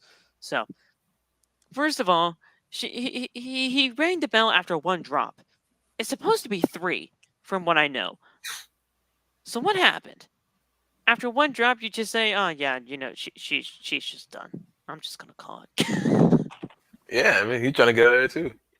He's trying to get out of Ronda's presence as well, right? Yeah. He doesn't even want to be in the presence of Ronda Rousey anymore. So he's like, yeah, I'm not even gonna do the actual rulings of anything that's professional wrestling. I just want to get the fuck out of here. Get this over with. I haven't seen them do the 3 drop in a while, actually. They really don't do it anymore like that, but The it's referee really just kind of supposed to yells be in the that. guy's face and then does 1 drop, and it's like, oh yeah, call it. Yeah. It's really supposed to be 3, but they always do 1 nowadays, and it's just like, oh, okay, I guess. 3 drop, it's like it's a hype machine right there. Because as soon as they stop for that 3rd, that's a built-in. Yeah, pop. when they like hold it and like their hands are like shaking, and it's like, yeah, nah, man, I'm basically hulking up. Sorry for those guys. When they're like getting the crowd pumped up to like get back up on their feet and everything like that, it's a hype moment because now they're like back into it and they're trying to get back into the match and get them to win. But they don't do that anymore. But Shayna won. Go ahead. No. Go ahead. Shayna won in all of this. And after that, Ronda gets in the ring. She tells Shayna to lower her knee pad, and without even really saying anything else, Shayna just knees Natalya in the face, and Natalya's just busted the fuck open like crazy. I mean, if that was like a legit stiff shot to the nose to get her to get it busted open like that, I mean, hell, shit, Shayna. All right. I mean, she was your former tag team partner, and you do that. Good stuff, I guess. But yeah, it was a huge knee to the face, and it got a lot of blood out of that nose. That's one thing I really am not looking forward to in wrestling. Them being like, okay, we need some blood tonight, so we're just gonna have this 200-pound muscle head knee your fucking face off. You'll get some blood going. Are we supposed to be being safe here? Right. And then I saw a meme on Twitter saying Cody Rhodes watching all SmackDown at home, seeing people bleed, and he's like, no! When it should be him, because Cody loves to bleed. Even though I think that's really John Moxley that loves to bleed, but I digress. I don't know who loves it more, him or Cody, honestly. Let's not forget, Cody set himself on fire trying to get cheered this year. True. Very true. And it didn't even work. It didn't. That's the crazy part. It didn't even work. I mean, that match with Andrade was fantastic, but holy shit, that did not work. It's just crazy to think that a man set himself on fire to try to get over as a baby face. And it didn't work. And it didn't work.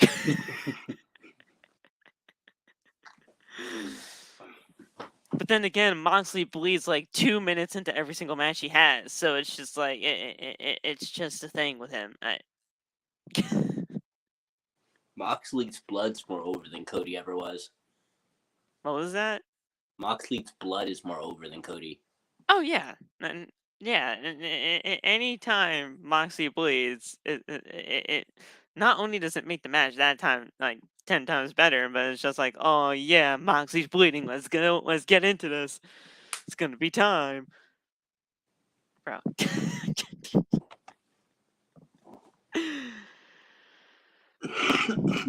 MVP was standing in the freaking ring for, whatever reason. He's not in Saudi Arabia because, he doesn't believe in the Saudi events, which I am perfectly fine with that. You do you. So he's standing in the ring. He says that he's pleased. He was pleased when he found out that Braun was in action tonight. He says that he used his connections to get some opponents for Strowman. He got 5 opponents for Braun Strowman tonight. Out come the 5 jobbers to the ring. And as they were walking to the ring, Strowman just runs down and shoulder tackles all of them to the ground and basically destroys them before the match can even begin. Strowman then gets in the ring as MVP rolls out of the ring. Strowman then chases MVP around the ring a few times before Strowman, he just catches MVP in his grasp, and he does not one, not two, but 3 running power slams to MVP. This ultimately writes off MVP so that he doesn't have to show up to Saudi Arabia, and it'll just be the one-on-one match with him and Omos tomorrow. Dear God. That's how I took it as. I mean, what else? Well, Joe watched that press conference earlier. I did. Before work, I did. Yes. Jesus 416 pounds for Omos and 335 pounds. Yeah. So it was like 751 pounds of humanity will be in that ring tomorrow night. An 80-pound weight difference. That's crazy. Yeah. And still sucks as a wrestler. It's fucking nuts. Well, tomorrow afternoon for us, tomorrow night for them. Yeah. But yeah, it's just it's incredible. I'm actually gonna have to miss this show because I'm at work, and then after that I have a birthday party for my aunt to go to. I am going to be watching it after the birthday party, so I'm not going to know shit. I'm going to legitimately have my phone off, so there's no spoilers for me. And then after I watch the show, I'll be here doing the review. So you guys aren't going to be seeing the review as soon as the show goes off the air. You'll be seeing it as soon as I'm done watching it. Yeah, I'm probably gonna watch it after the fact as well, just so I can skip through some matches. Yeah, I really don't want to watch Braun and Omos slap meat tomorrow. I just don't. You know how fucking crazy that sounds, but then again, it doesn't really sound all too crazy because we have scissoring in professional wrestling. Yeah, we're talking about wrestling, bro. Like, I have a shirt over there that says "Scissor me, daddy ass." I'm a grown man. Yes. Like, yes. It doesn't get any worse. It just doesn't. Yeah, no. And there's a reason why Lop is not here for that part because it's just crazy to him that all of this is happening. But he loves the Acclaimed, so it's cool. You know he loves some daddy ass. Hey yo. Hey yo.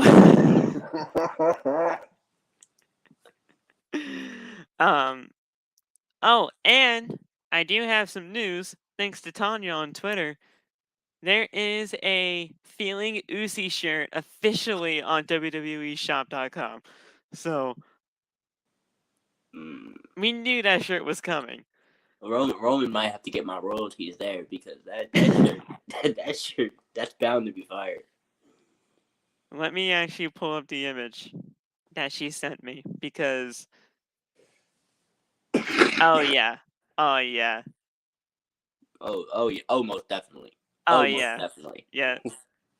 And then but on the back of the shirt, I don't know if you see that, but it is the one.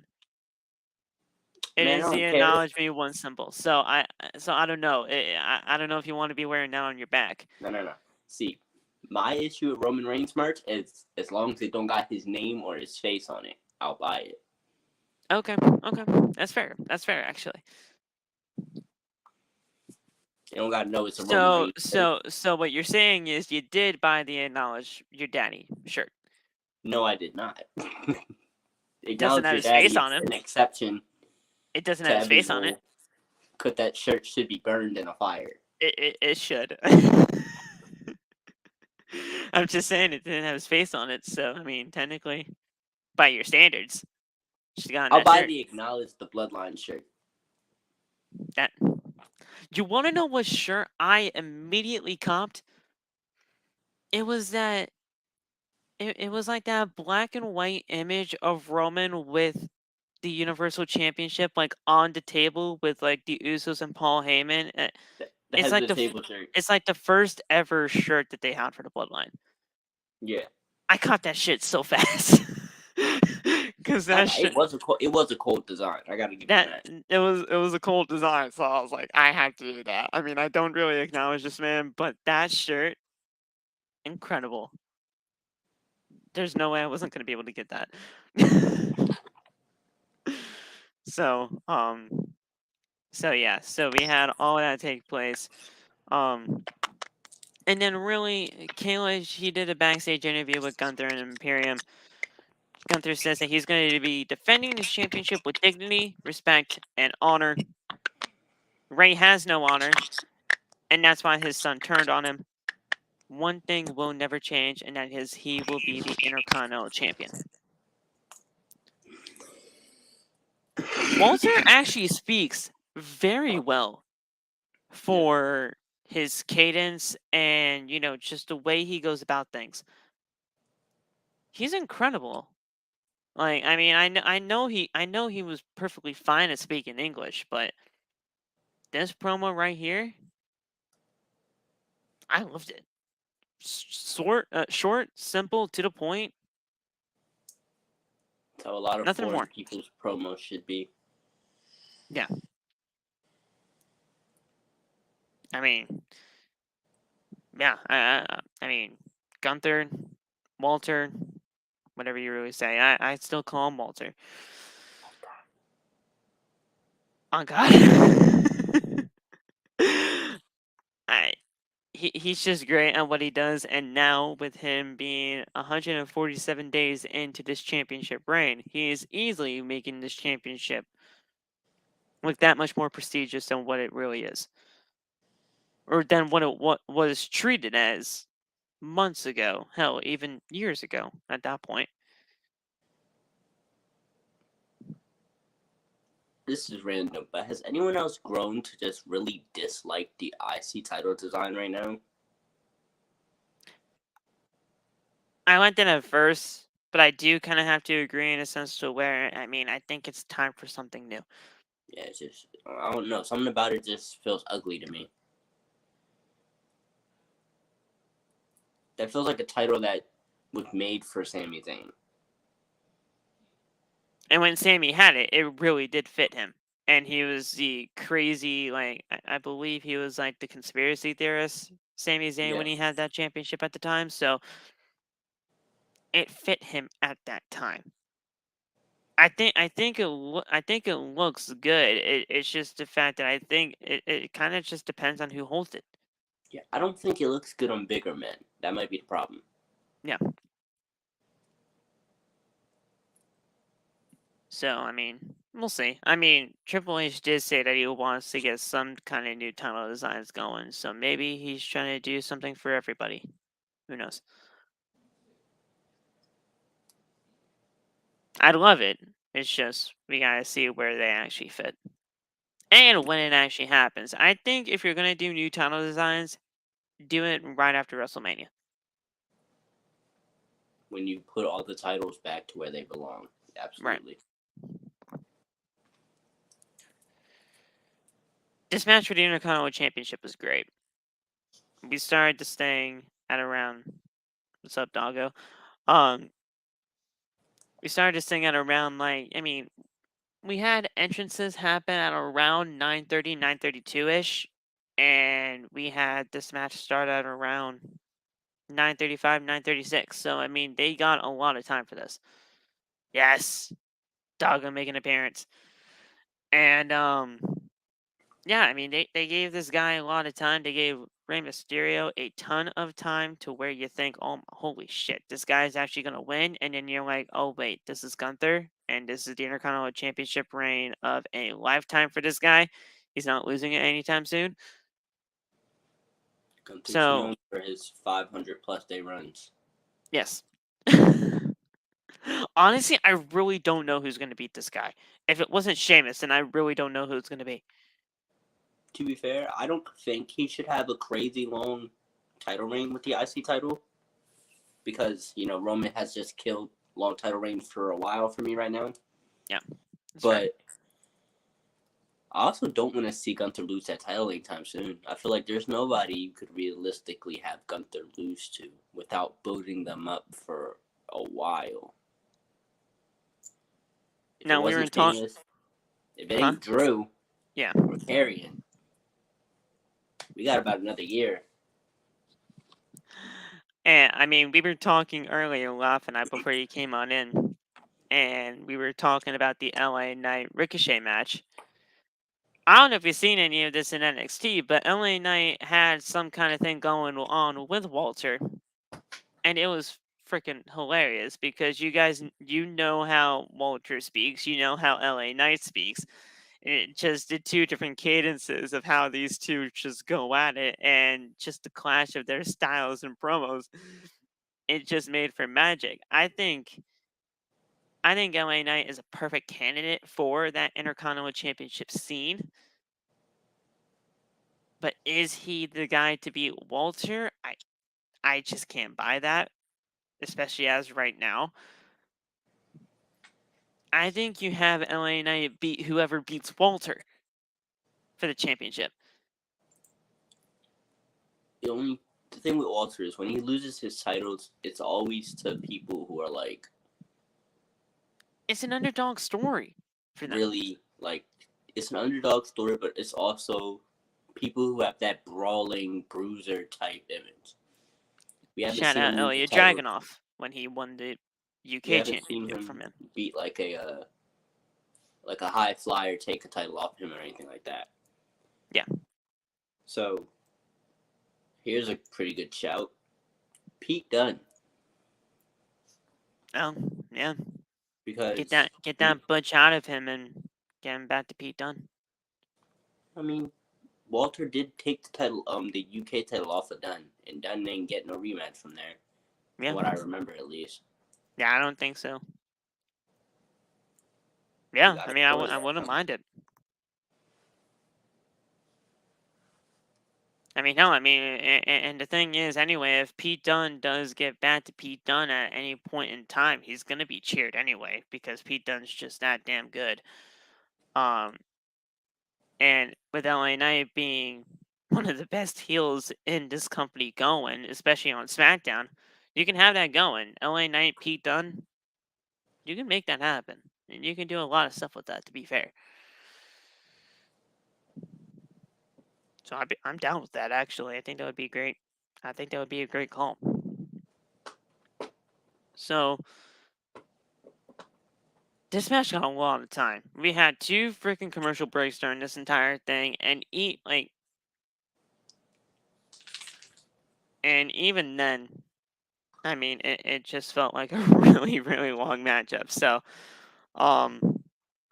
we had Ray climb to the top rope, and he jumps, but Walter catches him. Ray then reverses it into a sunset flip cover for a 2 count. A very, very close 2 count at that. They made these near falls look freaking legit. So Walter hits Ray with a drop kick. That shotgun drop kick that he does, insane.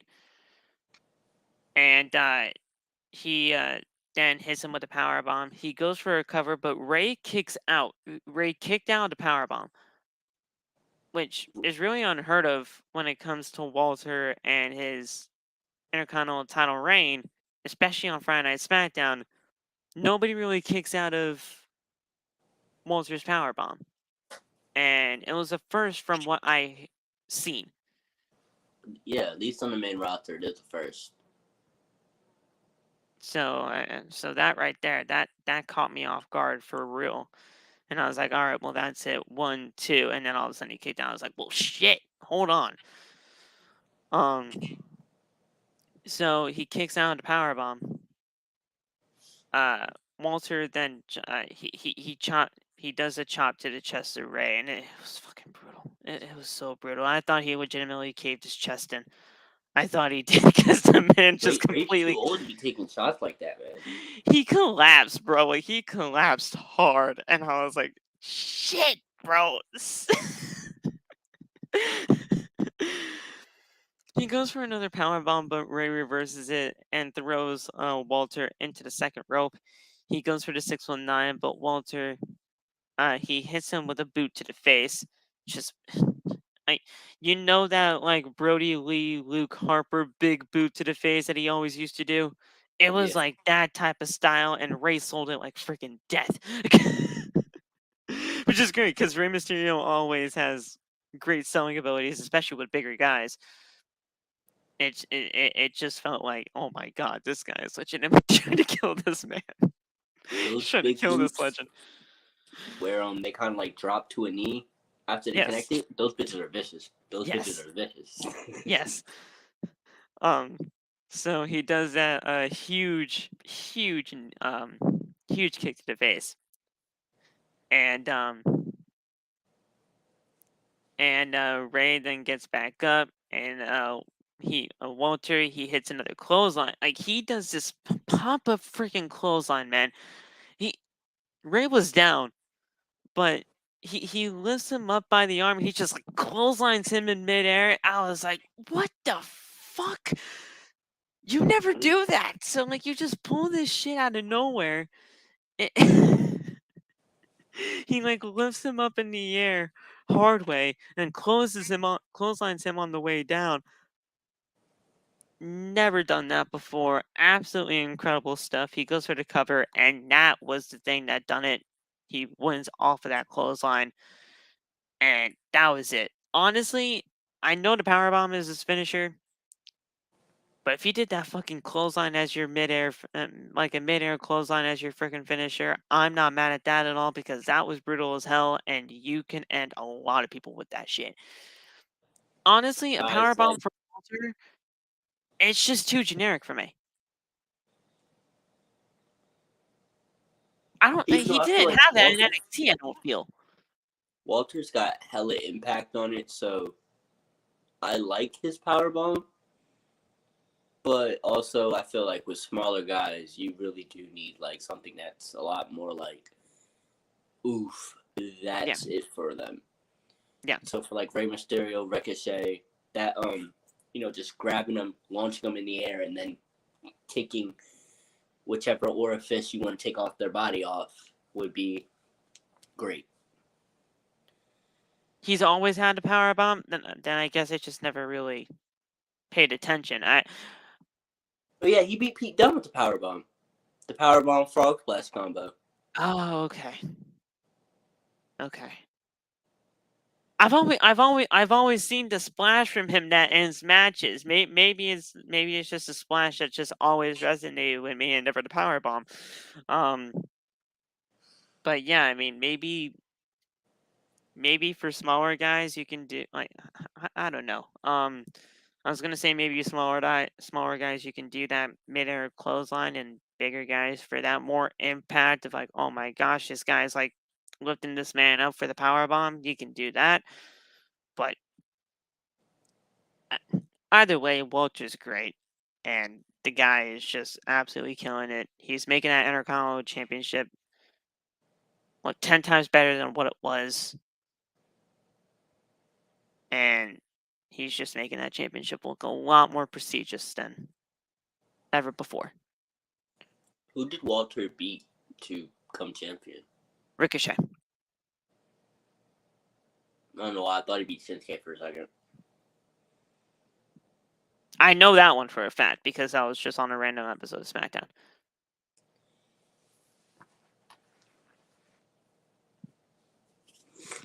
If they can get around to building people up, Walter is going to have some absolute fucking bangers over the next couple months. Yeah. I feel like both Drew and Karrion are ready for a spotlight like that already. So after their crown jewel match and whatever they decide to do after, because there's going to have to be a third match now. There's got to be. Whatever they decide to do after that, it should probably be Drew, Karrion, and then give me like Shinsuke going for the IC title. Because Okay. I feel like those three are really good matches for GUNTHER, Volta, whatever you want to call them. And also, like, we need people built up as credible challengers so that the title scenes don't seem stagnant. Especially looking over at the U.S. title scene. That's like the best title in the company right now. Oh, yeah. And Yeah. it's the U.S. title. Nobody likes the U.S. title.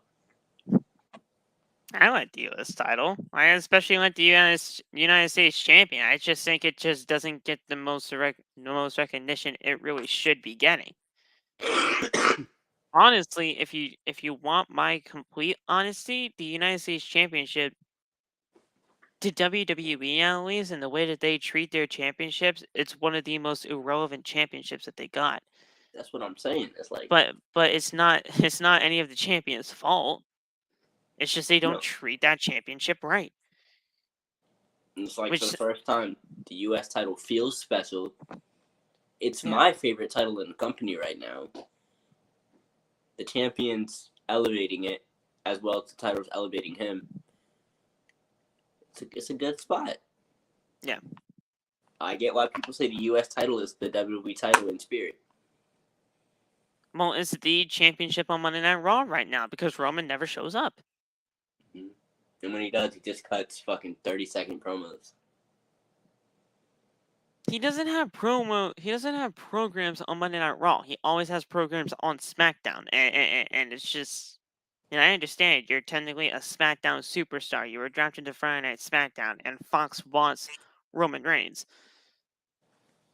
But you have the Monday Night Raw championship. It doesn't fucking matter. Like,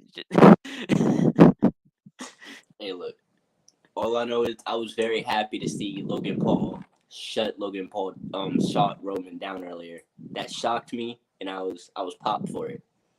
I did not expect I did not expect Logan to get a line that clean off. yeah, no, that press conference was great.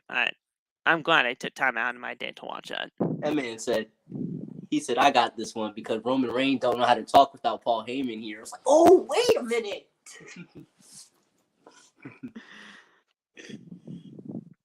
Yeah, no, I'm glad I took took time out of my day to watch that before work. Now I do want to mention, because Styles is bringing this up, there is going to be a SmackDown World Cup starting next week. Now we have no idea who's in this. There's no bracket announced yet. But there's this idea of a SmackDown World Cup. You just missed the entire main event talking about it, Loft, but that's okay. Just give your full thoughts on how you felt that match was, because that mid-air clothesline at the end of that was freaking brutal, and I felt He like, clocked him, didn't he? yes. Goodness gracious. And when he took a freaking chop from Walter, I legitimately thought he freaking had his chest collapse like Kofi Kingston did apparently to Big Show. Apparently Big Show, like, the reason why Oh, yeah. apparently that whole thing. I thought he legitimately did that to Bray's chest. So He could come back the tomorrow. match was fantastic. They did like a 30-minute banger when nobody really expected that. And the fact is, a lot of the times, Ray felt like he could have won that shit. It felt great. I'm telling y'all, man, there's certain wrestlers that got certain bags. Rey Mysterio on a TV match for a championship, or mainly maybe not even for a championship. Rey Mysterio on TV matches, he will put on a show if you ask him to. Rey And- Mysterio, oh my Rey Mysterio God. is that type of guy where it's like, no matter who you feel is about to be going up against, even if it's a bigger guy, Ray always has that chance to win, and it doesn't matter who the fuck it is. It's that legacy of being an underdog. It's built. Yes. It's built into our brains that Ray can beat anyone if he really wants to. I mean, didn't he beat the Great Khali? I mean, the Great Khali is not the greatest, but still. I mean, come on, we're talking about a man that beat Batista, Undertaker. Ray's got some wins under that belt. Oh yeah. So it's programmed into us. He got to be in the GOAT conversation. You're not having it. You're not having the conversation right if Ray's not in it. I'm sorry. He is the greatest luchador of all time, and there is no debate on that. Like, there is no Oh, debate yeah. on that. And if anybody does try to, you're going to fucking lose. The only acceptable response I would accept to Rey Mysterio not being the greatest luchador is if you're gonna say El Santo, because for Hispanic culture as a luchador, I'll take it. You know what? He is the most famous luchador of all time. But I still think Ray is the best, hands down. Understand.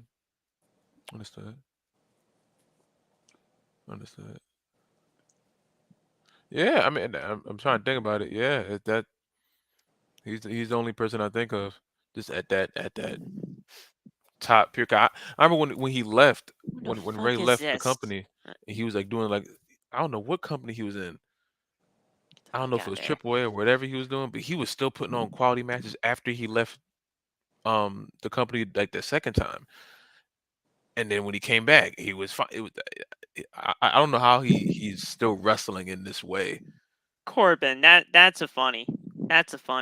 Sin Cara, that's a funny. Sin Cara. That's a funny. I honestly liked Sin Cara in the beginning. I thought Everybody did.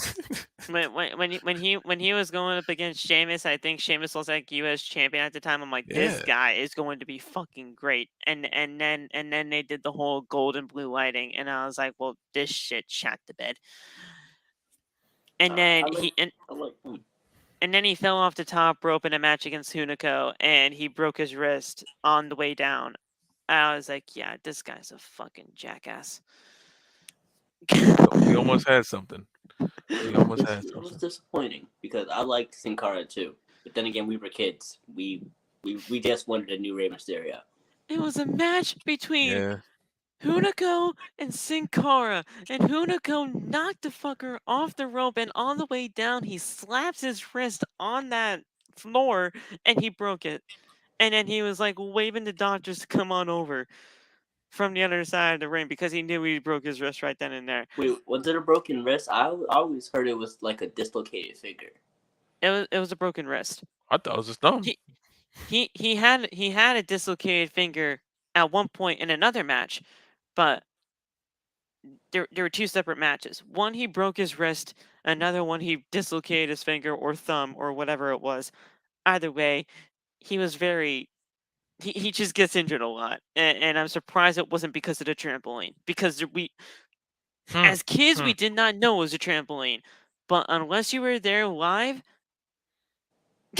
then you knew. I thought he was jumping from the floor over. I was like, "Oh, this guy's crazy." When we were kids, we all thought that. But this guy's different. But then I was there live, and I was like, "Why the fuck are people driving the trampoline to the ring?" And then the illusion just lost me, and I was like, "Oh damn!" I felt sad that day. Once I figured out the illusion. A 10-year-old Isaiah would have paid tooth and nail to see Sin Cara versus Rey Mysterio 1-on-1. Didn't they try to become a tag team? No, they were a tag team at one point, right? They did one match, I think. They came together one time, from what I remember. They did one match together, I think, and it was like the greatest thing ever. That was my ultimate dream match right there. It was Sin Cara versus Rey Mysterio. They did a minor exchange at a house show one time. Yes. And it was clean. It was the second Sin Cara, but it was clean. Yes. And I was like, I still want to see this match. To this day, if you give me Cinta Del Oro or whatever his name is right now in CMLO and Rey Mysterio, just give it to me. Let's just have some fun. Give me a match. One match that I know is probably not going to happen. I mean, it probably did happen. I just haven't seen it. And if you guys do know that if it did happen and you have that match, just send it to me. There has to have been a match where it happened where it was Rey Fenix and Rey Mysterio. There has to have been a match between those two. I thought you were going to say Penta. I mean, Penta and Rey Mysterio, that probably happened too. But any one of the Lucha Brothers versus Rey Mysterio, that has to have happened at some point. I'm sure it has. I imagine at some point. I mean, if it's not in Lucha Underground, I don't know where the fuck it would have been. But is Lucha Underground still going? No, that retired like years ago. Oh damn. But I actually went. Feels like I've seen it. Like I've seen a clip or two from it, but Lucha Underground used to be the shit. Not strong enough in my head to like. I watched every episode of every season of Lucha Underground, bro, and it was the greatest experience of my life. When I was like 15, I was like, "What is this?" Oh man. Yo, because that was when Johnny Mundo was a fucking thing. Yeah, bro. Comcast on demand, if you looked up pro wrestling, it would show you it would only show one Raw recap, but it would show all the Impact recaps, and then it would show like all these different other promotions. And that's the only reason I started watching Dragon Gate. Yep. That's the only reason why I knew who freaking Jigsaw was when I was like 14. Yes. Oh man.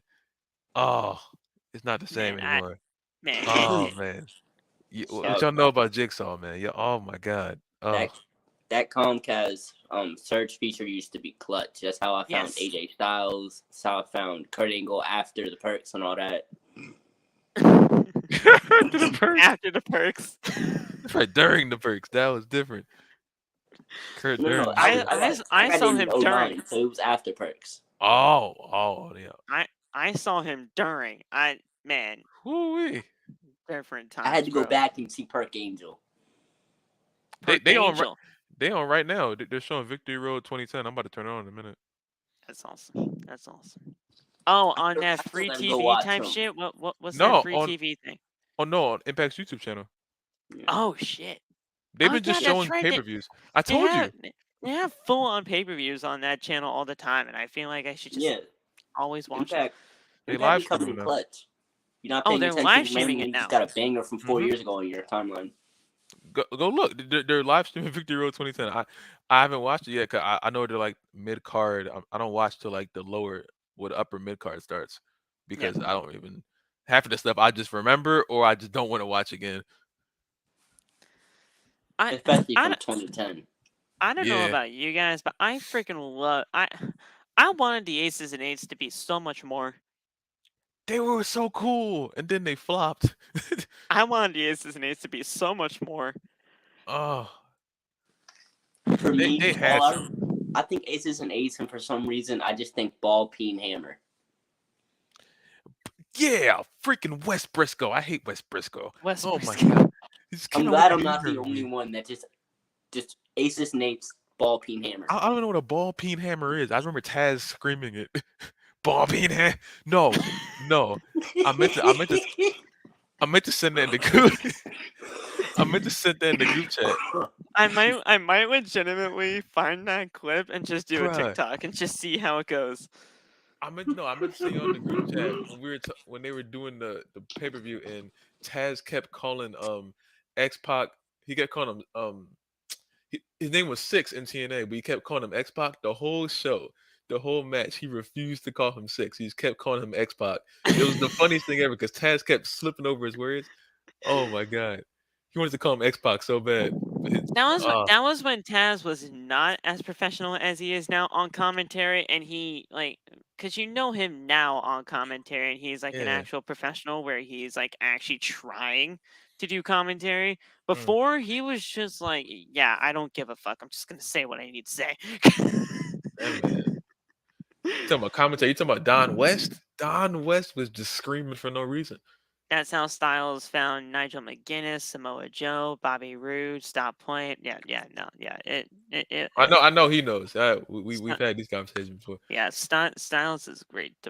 He's a great person. He was around for it. He was around for it. Going back to that Comcast thing Laugh was talking about. I remember one time, because I used to do the same thing. I used to look up wrestling on Comcast, just try to find some wrestling to watch. One time, I found this mad old episode of ROH that was on demand for some reason. And it was my first time ever seeing Kenny Omega, the Bucks, Seth Rollins, any of that. Oh wow! So this was an old episode of Ring of Honor. Yeah, and I remember I was watching this, and I only watched half the episode because I was like, "Oh, this shit sucks." Would you like to know what match I turned off the TV on? Oh Jesus! I can't even imagine.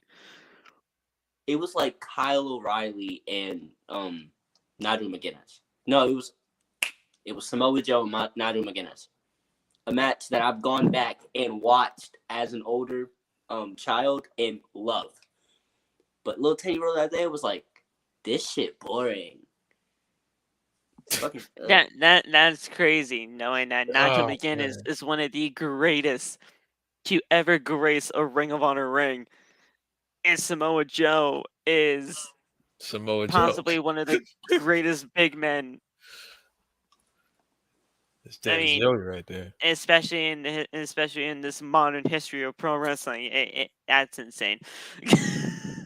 He's Samoa fucking Joe, and it's Nigel fucking McGuinness, and the man turns it off. I just wasn't going for it. I had WWE brain at the time. I mean, that's All I fair. watched That's was fair. TNA and WWE for real. Because to be completely honest, if Yes. it wasn't WWE and TNA at that time, nobody gave a fuck, really. Nobody really gave a fuck, and that was Bro, and that was the sad part of all. But yeah, I was 13 trying to find people to talk about Dragon Gate with me, and no one knew what Dragon Gate was, and I didn't know how to explain it because I'm a 13-year-old kid and I'm just excited. I'm like, I don't know what I just saw yesterday, but that shit was crazy. You gotta watch it.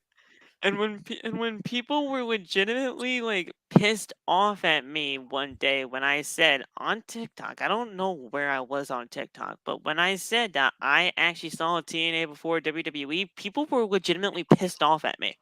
I was like, listen, it's just the first company I found first. It's the first company I found. What do you want me to say?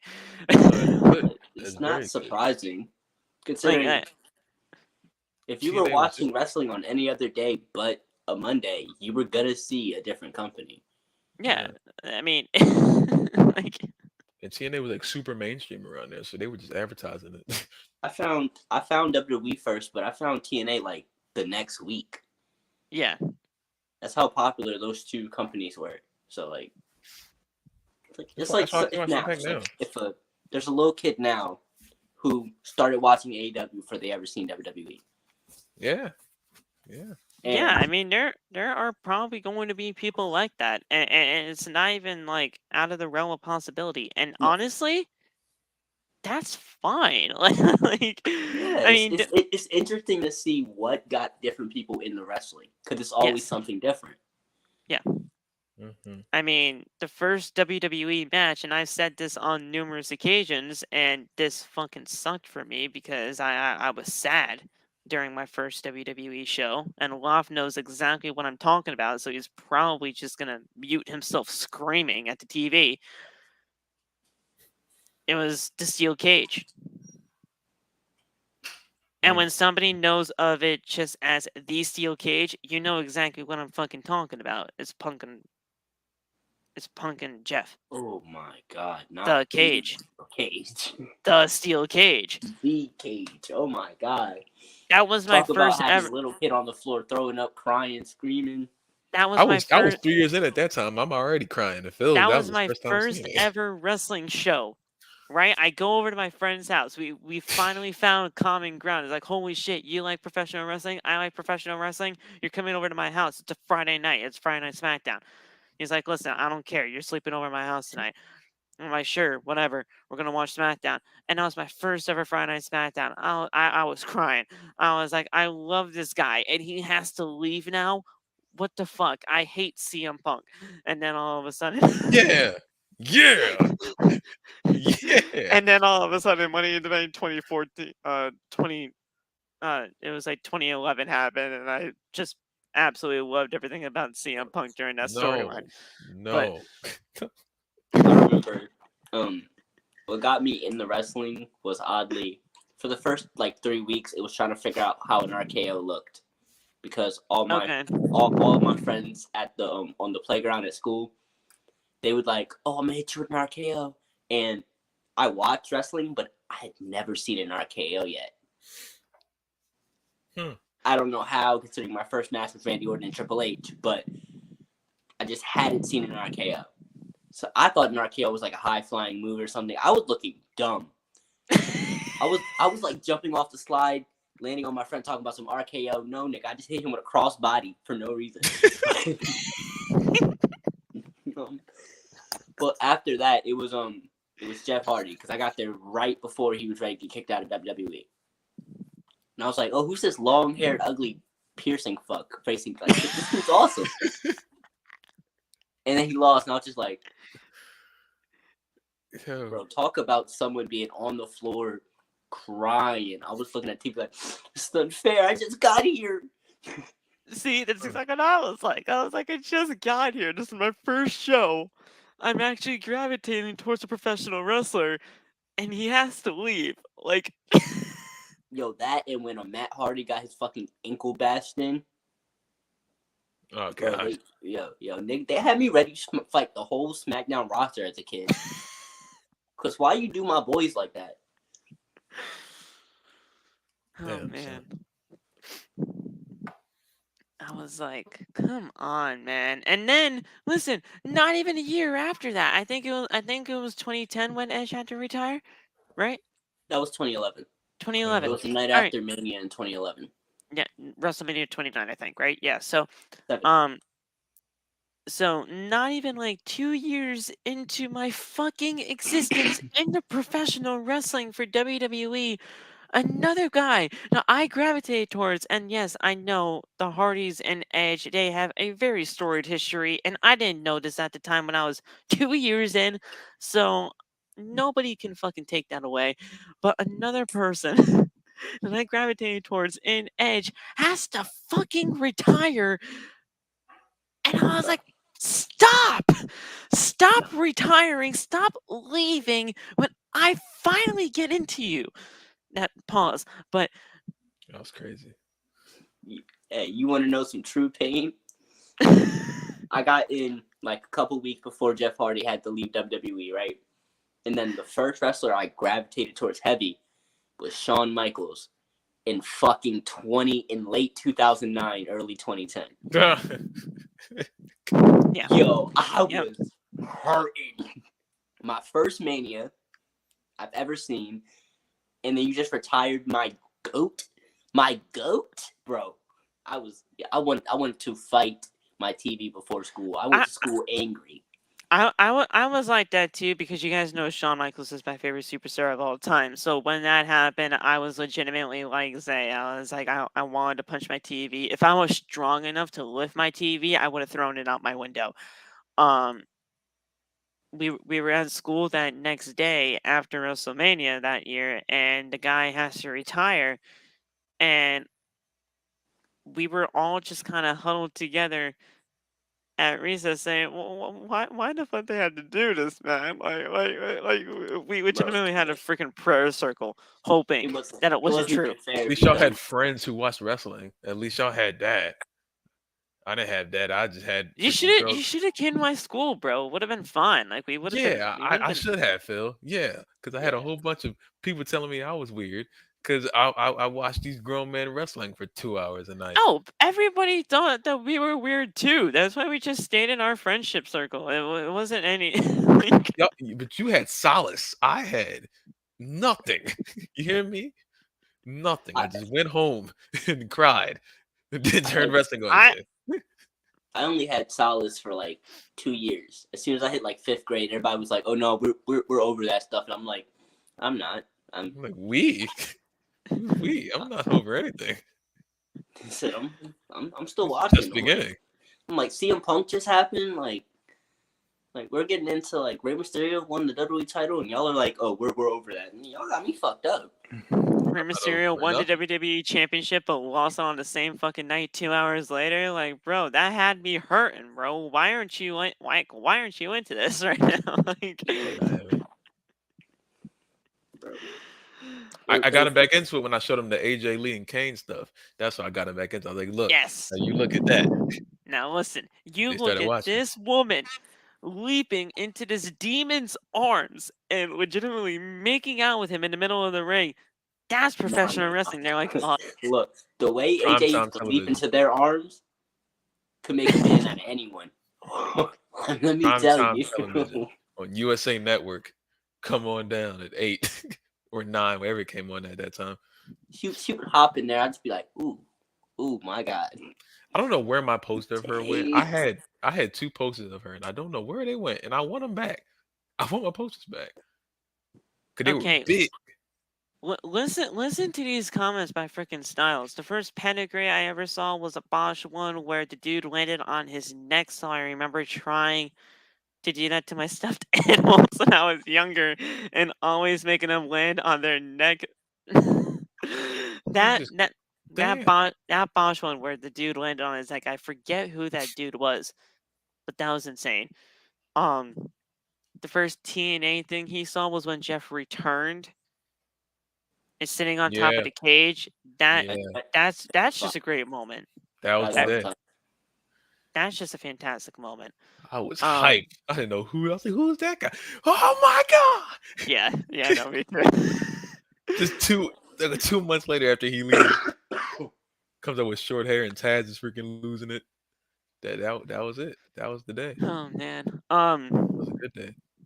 Listen, I don't care if we just talk about random shit all night, but I do have to say, listen, these 3 matches, they really didn't care much for the for Rampage. The Orange Cassidy and Katsuyori Shibata match.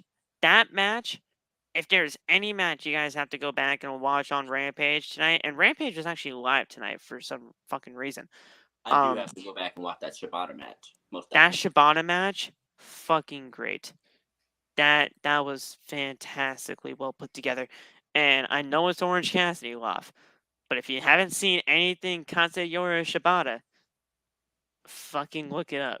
Cause that man, Mm. he can go. And honestly, throughout most of that match, it looked like Katsuyori could have actually beaten the fucker to get the championship. But then I was like, wait, that's not happening.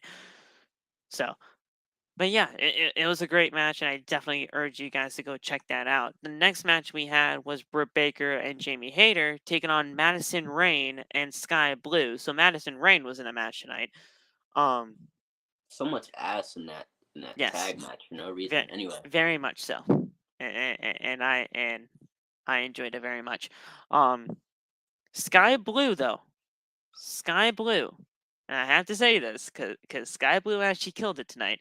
She had a ton of offense on not only Jamie Hayter, who's going to be facing Tony Storm at Full Gear for the World Championship, but she also had a lot of offense on Britt Baker as well. So, I mean, I don't know what's going on with Sky Blue, but they're actually making her look somewhat decent. So look out for Sky. Sky is actually going to be facing Jamie Hayter this coming Wednesday on Dynamite. So we'll see. I was very shocked that Sky Blue actually had so much offense. So that's the only reason why I kind of made note of it. But yeah, it's pretty good. be interesting to see what she does. I mean, Jamie Hayter and Britt Baker won this thing. I mean, it wasn't really any doubt. Especially with Jamie Hayter getting the women's world title match at Full Gear, you have to have her get wins. So, Speaking of Shibata, I hope he faces Danielson at Full Gear. I hope Shibata sticks around because the man should be able to stick around for a while. I mean, he himself said he only came to AEW for 2 matches, Cassidy and Bryan Danielson. So I'm hoping they do the Bryan Danielson match at Full Gear. For selfish, I want to see it live reasons, but yeah, also I do want to see give us some more matches with Shibata if you can, if he's up to it, because I know he's a part-timer.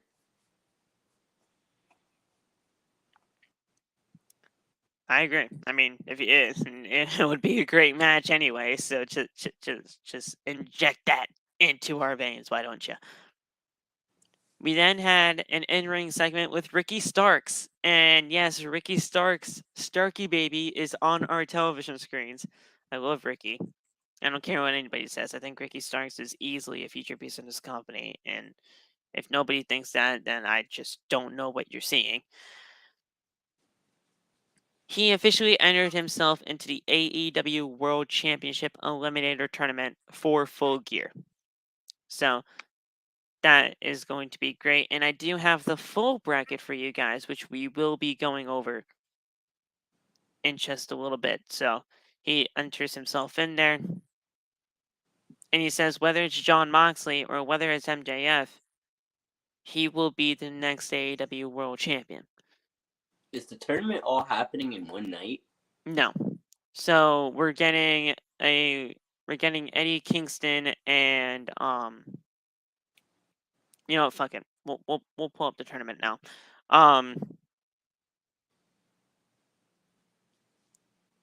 Shit. What happened? Oh, I turned off the comments. There we go.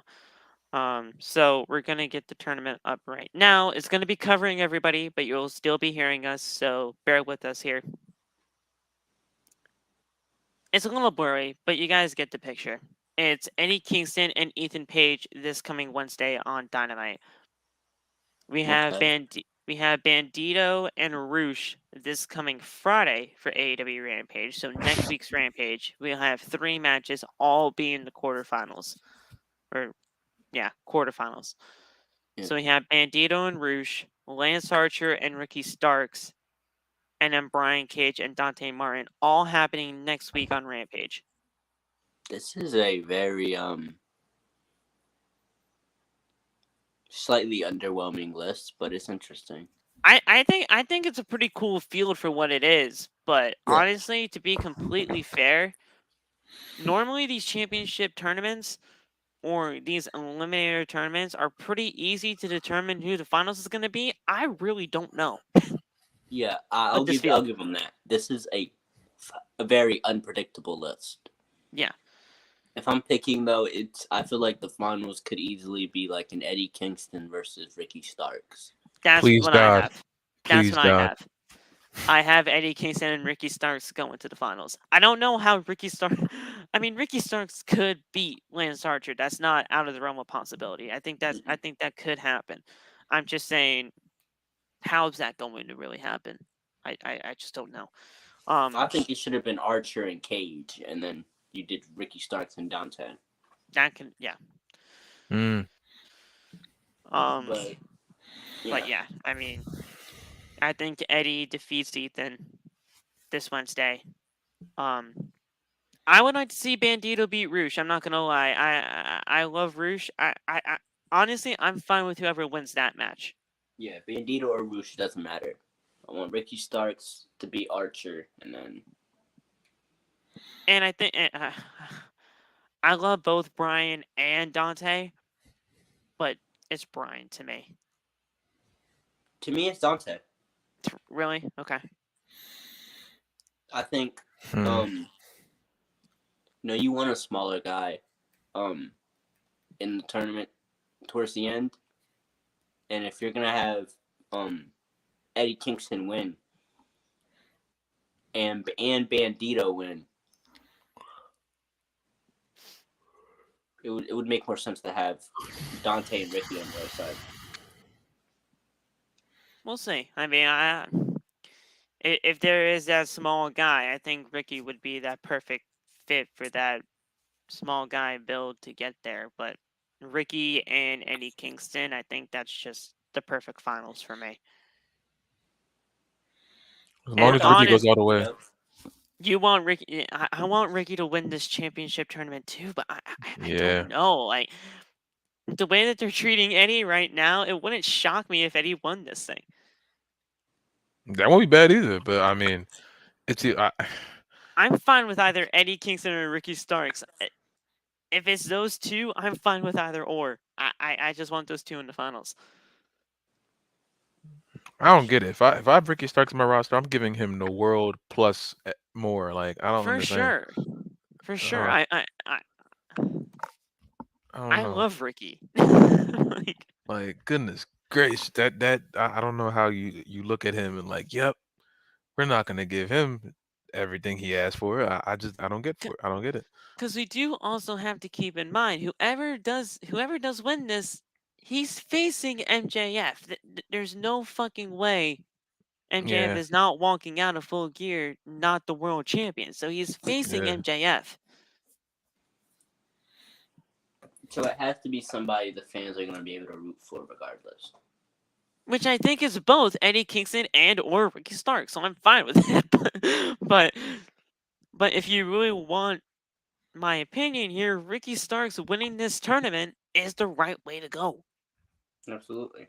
It just makes sense. Safest win. It might be. Win is Eddie Kingston. The best person to win is Ricky. Yeah. You think Eddie's safe? Yeah, I mean he's already had a world title match. He's very loved by the fans. Everybody knows him, loves him. if Eddie Kingston wins, you'll get a yay, Kingston gets to go for the title again reaction. With Ricky, you'll get more of a oh shit, it's Ricky Starks and MJF. These are the pillars of your company facing Think each of the other. promos that can happen too.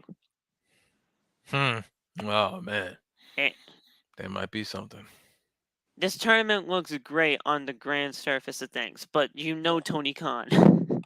If Tony Khan fucks this up somehow, Please don't. This is like a biggest slam dunk I've seen in my life. Please no. and to be completely clear, guys, because this is not a world championship match at Full Gear. The finals happens at Full Gear, and the winner receives a championship opportunity at AEW Dynamite Winter is Coming.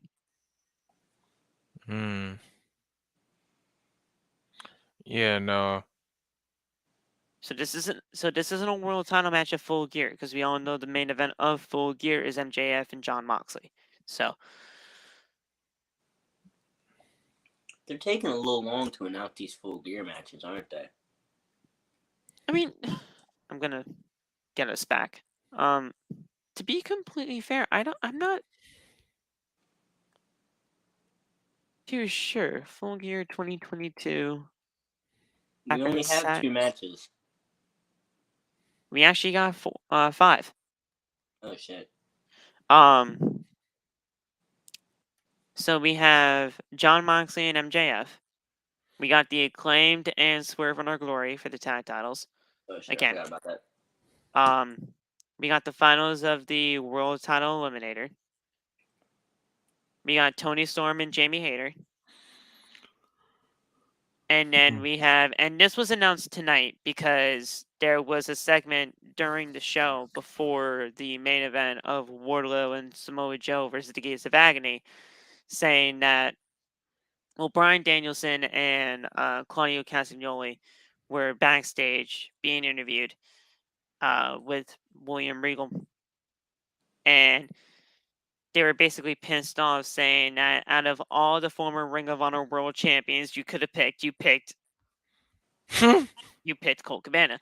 So he's like, listen, I'm a former Ring of Honor World Champion. He's a former Ring of Honor World Champion. Take your pick. Because at Full Gear, one of us is facing you. Claudio over Jericho. Then Claudio and Bryan Danielson. Yeah, okay. So then Jericho gets on the mic a little while later, and he says, listen, a coward's way out would be nobody, right? But what if I didn't say that? What if I said both? You know, a crazy man would be like, yeah, I'll just face both Claudio and Bryan Danielson. But what if I have somebody as a little bit of a backup? What if I add Sammy Guevara to this match and we make this a 4-way? Oh no. And it is a fatal 4-way at Full Gear. Sammy Guevara versus Chris Jericho versus Bryan Danielson versus Claudio Castagnoli for the Ring of Honor World Championship at Full Gear. That sounds like a 2-pack of ass. And it will be. It don't sound terrible, because we're talking about the greatest wrestler in the world, Bryan Danielson. The main reason why it's a fatal 4-way is because he feels like the Blackpool Combat Club they're not, like feeling themselves right now. They're not really getting along. While he and Sammy Guevara are close in it, they've always been close in it, and they'll never be, going at each other's throats ever. They didn't do that in the JAS. They didn't do that in the Inner Circle. They're just never going to do it. And he says, listen, Sammy, I know you're going to do the right thing. And then Sammy looked at him and he's like, what the fuck are you talking about? If I have a chance to fucking win this thing, I'm winning this. So they're doing some kind of dissension there with that. And then things go in there.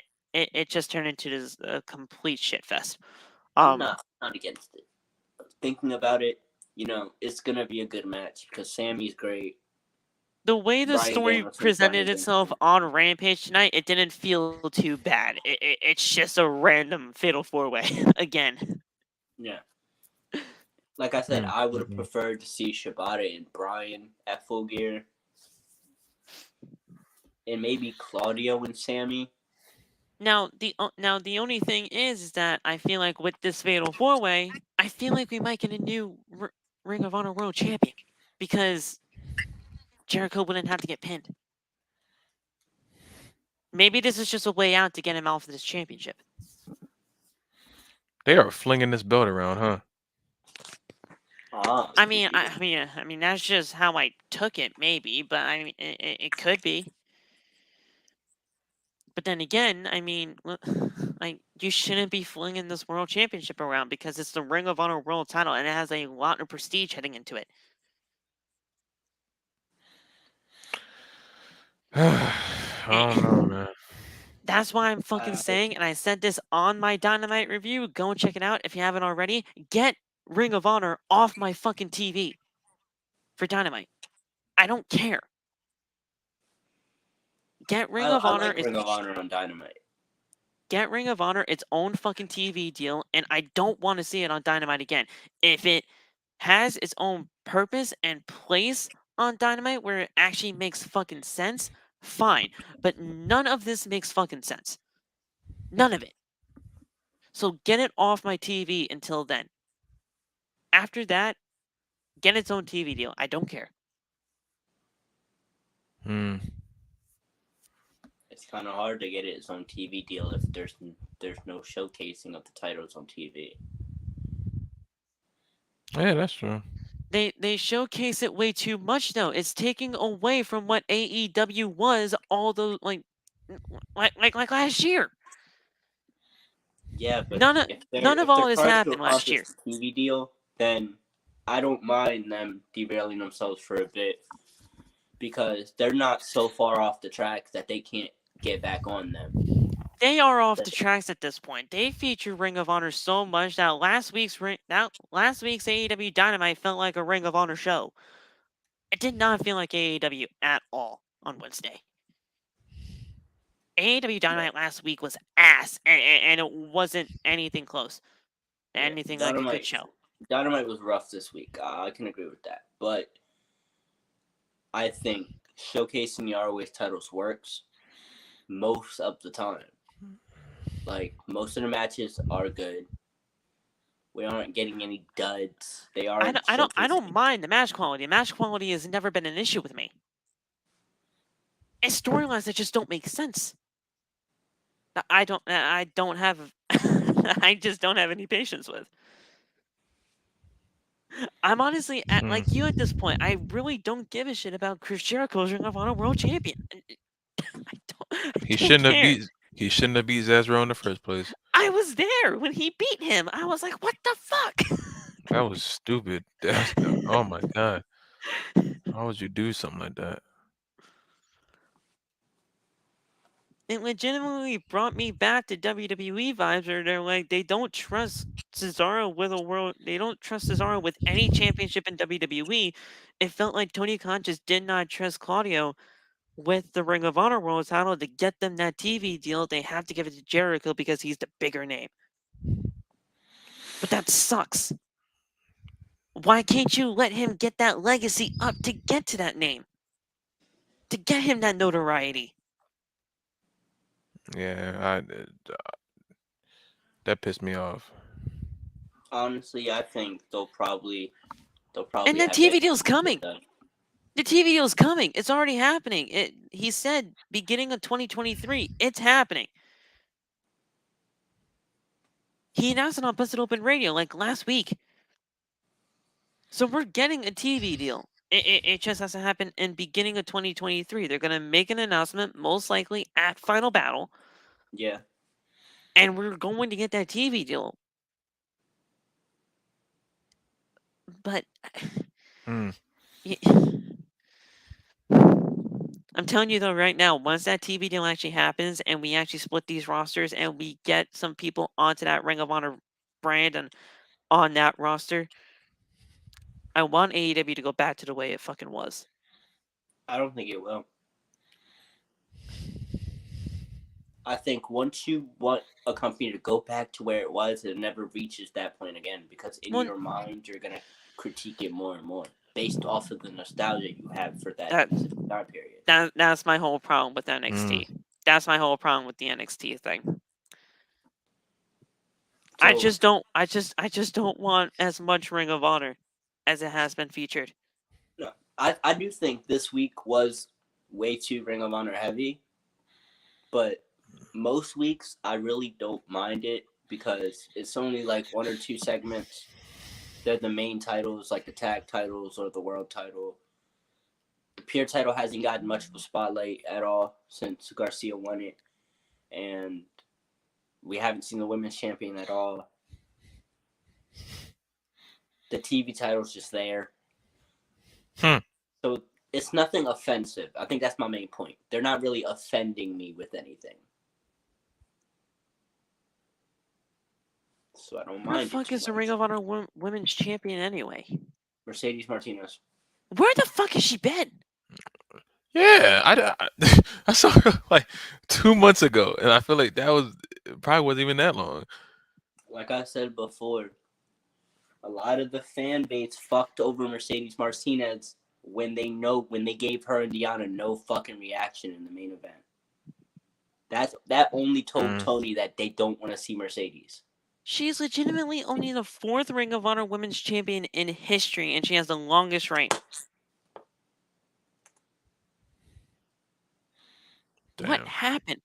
So Roxy, or Roxanne Perez now, won it at Death Before Dishonor 5. It's fucking Roman numerals. Hold on. 10, 15, 18. Held it for 119 days. Then Deonna Purrazzo held it. She won it on a fucking episode of Impact. Yeah. Held it for 115. Then Mercedes Martinez won it at Supercard of Honor 15. Held it for 33 days with no defenses, but then all of a sudden they had to unify the championships or whatever, because of just some random reason. I think like Deonna couldn't like make it to Supercard of Honor or something because of she Impact had tapings. AAA booking the same day. AAA booking. Okay. So they unified the titles on the Dynamite. Oh yeah, the Dynamite. That Dynamite where it was the main event and nobody gave a fuck. That's part of the reason that's why I don't think we've seen Mercedes. I think Tony got the message from his audience in Jacksonville of all places. It was in Baltimore. I thought they reunited the titles in Jacksonville. No, May 4th, 2022 in Baltimore, Maryland. That's fucking worse. But And her reign is out 183 days plus now. So I think Tony got the impression of, they're not really fans of Mercedes, and we've already put the title on her. It's not like we can go back to Deonna. Well, so they can't because she's with Impact. Yeah. Speaking of, Deanna's the only female Impact talent to make an appearance on AEW. The only one. That's fucking depressing. Considering I wanted Jordynne Grace on AEW so bad. Jordynne Grace would fit so well. Oh my god. I've been waiting for so long. If Tony wants my rating, that's how you get it, sir. Get Jordynne Grace. Please. I'll never miss a woman's segment again. I'll tell you that. I'll be just sitting there waiting. Oh my god. The Wardlow match. I don't think she'll work there. Yeah, I don't think she'll work there. To be especially after the whole thing with her husband. That fucking oh yeah, never mind. Yeah, that fucking brick house, whatever you call it. Yeah. Damn. The main event of Rampage tonight was it was cool for what it was, to be completely fair. I hate the whole Wardlow dynamic. I don't like Wardlow and Samoa Joe as a tag team. I think it's kind of just corny, and both of these two deserve a lot more than what they're getting. Especially with Wardlow being a fucking television champion, TNT champion, and honestly, well, actually, no, both of them are TV champions, to be completely fair, because Samoa Joe's the Ring of Honor TV champ. But, Yeah. But I mean, they faced off against the Gates of Agony. Toa Lona or Leona and Khan. The Gates of Agony are a great tag team. I think Yeah. like they're just great at what they do. They don't get recognized as much because they're not really all that well known, but they work pretty well together for what I have seen. And Wardlow and Samoa Joe, they're just fucking powerhouses, and I love them. They won the match, but after everything happened, Wardlow, after his Powerbomb Symphony, he pushed Samoa Joe out of the way to call out Powerhouse Hobbs. Because it looks like we're going to be getting Powerhouse Hobbs and Wardlow for the TNT Championship at Full Gear. I don't know if that's.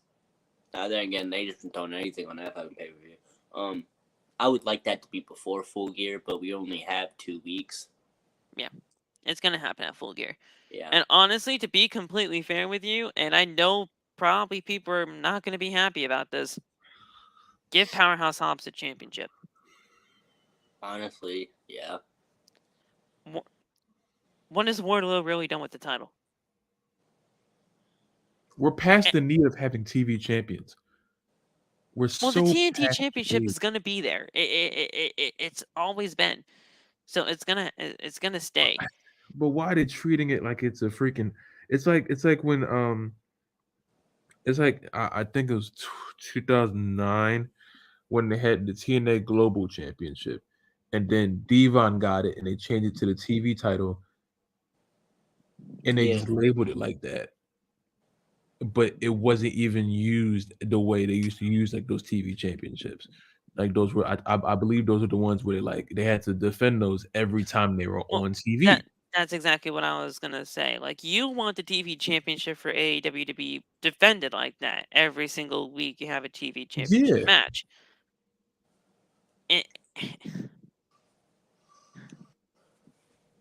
And wait a second. Wait, he's the TNT champion, right? Yes. Mhm. Wardlow is the TNT champion. But aren't they on TBS now? That's the whole fucking thing. That's why they made a TBS championship for the women. If that is not the most dumb shit I've heard in my life. Yes, I know. Well, no, Rampage is still on TNT. Rampage is on TNT. Dynamite is on TBS. Oh Lord! Wow, that's something. Which I mean, from the outside looks dumb to like just randomly switch channels like that, but to be completely fair, they didn't really even expect to change channels like that anyway. No, they were gonna stay on TNT, but TBS has more homes. Yeah. And it's the whole sister channel and everything like that, so they thought to just keep it within the whole Turner family and just stick with it. It was such a hard thing, and I know now that they are trying to, and I was gonna save this for the weekend episode this weekend because we didn't have a Tuesday's talk, so I was just gonna go this weekend and just do like a long news episode. I was gonna save it this weekend, but there was a report that came out earlier on that said that Warner Brothers Discovery is they want a long-term deal with AEW, and they are going to be making it being known as a sport, and promote it as a sport and not, just for entertainment purposes. So to the people that think that like, oh yeah, they're not really happy with the ratings right now, apparently they're very happy considering they want a long-term extension with AEW, and they're promoting it as something completely different than what it normally is. It's always labeled as entertainment, not a sport, but now they're labeling it as a sport. So they're I think obviously very happy. Yeah. It's just now they gotta find that freaking common ground. I think AEW is in good standing with Warner Bros. And all, but I think they still need like a really good 3 to 6 more months to fully get in good standing, because in my opinion, with Warner Bros. Discovery, you're in damn near untouchable standing when they start putting you on HBO Max. Well, that's the thing that I really want them to get. I need them to get that freaking streaming service. That's what I'm hoping might be next for hope. AEW. Give them a good 3-6 months of solid television, and then they can get the HBO Max deal. And that's gonna do numbers for HBO Max, because the amount of wrestling fans that are gonna go back to watch old Dynamites, old matches. And you got that some sleepers sitting on Dynamite from 2 years ago. And you got that Ring of Honor library too that Tony Khan just has sitting there.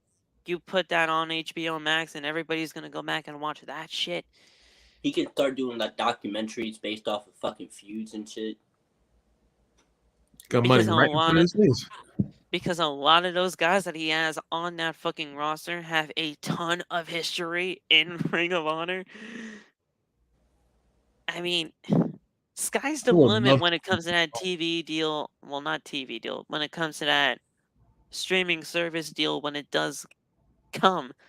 I don't even think it's a matter of if it's coming. I know it's a matter of when. It's just they gotta fucking do it. They gotta pull that trigger. Because the amount of content you can make off of that's crazy. Yeah. Let's be real, that. When they finally make that documentary about the full Elite story, that bitch gonna go crazy. And I'm telling you right now, all in. It's gonna be a great doc. When that streaming service does happen, I mean, I don't do this anyway, but to the people that do, they're not gonna have to shout out $60 every 4 months. Yeah. Or maybe even more than $60. I think it was. I think the last time when I just looked it up, I didn't buy it, but when I looked it up, it was like $70. That's a PS5 game. I mean, of course, I'm always buying these pay-per-views. Well, I don't care. Right? Of course I'm buying them, but it would be nice to have them at a more cheaper cost to my pockets. That's a TV. Bleacher Report be fucking me. They were like, yeah, you want to watch this wrestling? That'll be 96. Bro, please. No. Please. Take me out to dinner before you fuck me. Damn, you can't just... For that price, I better be getting in the ring. The fuck you talking about? Yeah. Oh boy. They don't even do the 15-minute preview. Did you want to watch this? Nah, that'll be 74, 44. No, please, sir, don't do that to me right now. I just, damn. If Tony busts in my house and takes all the money out of my wallet, then runs out. It's ridiculous. Shit, wrestling does that anyway. Yeah. That's what damn cock does. Peacock, nut ass. The cock. Premium cock. Premium cock.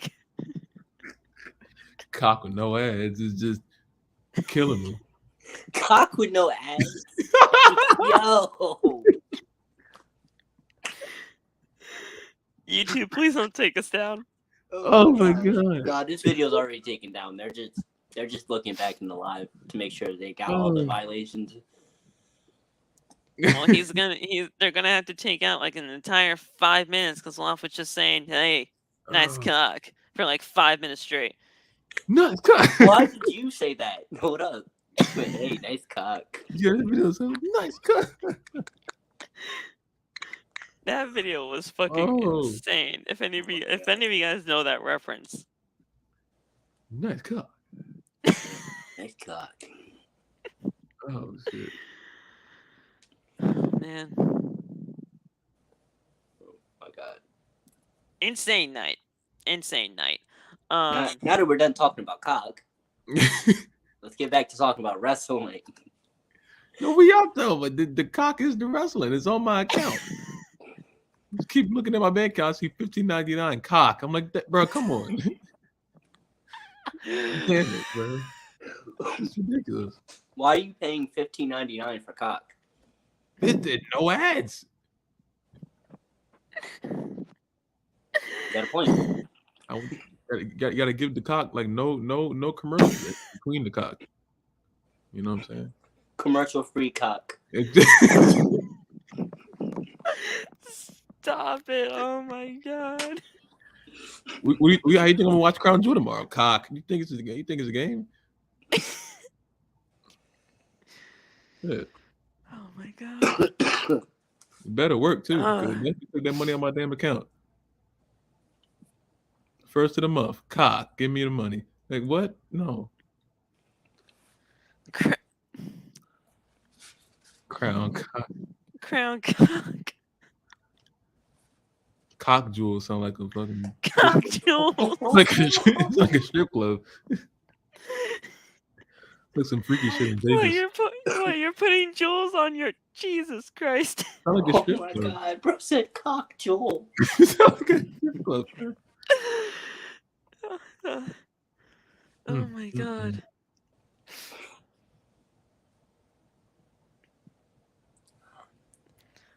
What time does the show even start? 12? 12. 3 hours on a podcast, and we are sitting here talking about cock. Crown cock. Cock jewels. Just talking about cock. Cock Lesnar. Cock Lesnar. Yep, Yeah. that's it. That's ridiculous. Oh, that's ridiculous? Cock You Is it a cock out his mouth, jewels? I'm paying for a cock. I am. Here I comes the have cock. to. That's why we're gonna watch the show. That's the only way we're gonna watch Crown Jewel tomorrow. But if I don't pay for the cock, I don't watch. I'm sorry. I don't pay for the cock. I'm just not gonna be watching Crown Jewel. So you don't support these websites? No. So you support the cock more than these websites? I download the cock on my PlayStation. That's why it's there. Styles. What? Damn, what do you do?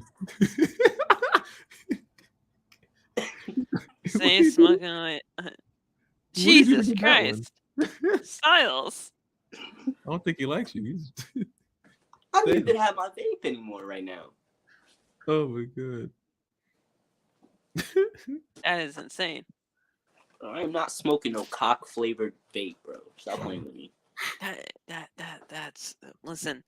And to be completely fair, all of this right now in the form of professional wrestling, we're still talking professional wrestling because there's scissoring in this sport. It's fucking crazy. Yeah, that is happening. So talking about cock when it comes to pro wrestling, it's not even out of the fucking norm. The app is called Cock, so I don't know. What the fuck. This is ridiculous. I wanted the network back, but they're like, no, we're gonna put all our stuff on Cock. Okay, I guess I'll pay for this every month. And you know what? All you UK people, you have it fucking easy because you had the WWE network. They You don't gotta get watch WWE on cock. They don't have the fucking liberty to watch it on cock. so we get Cock and they don't. What? No. Yes. Yes. Damn. Unicorn, Goth, and Ross actually have it fucking easy.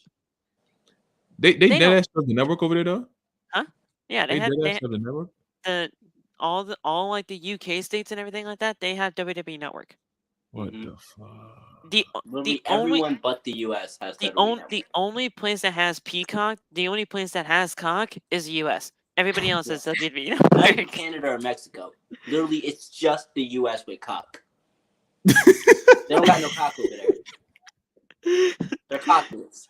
The U.S. The U.S. is the only country in the world that has cock. United Cock. United cock. Cock State.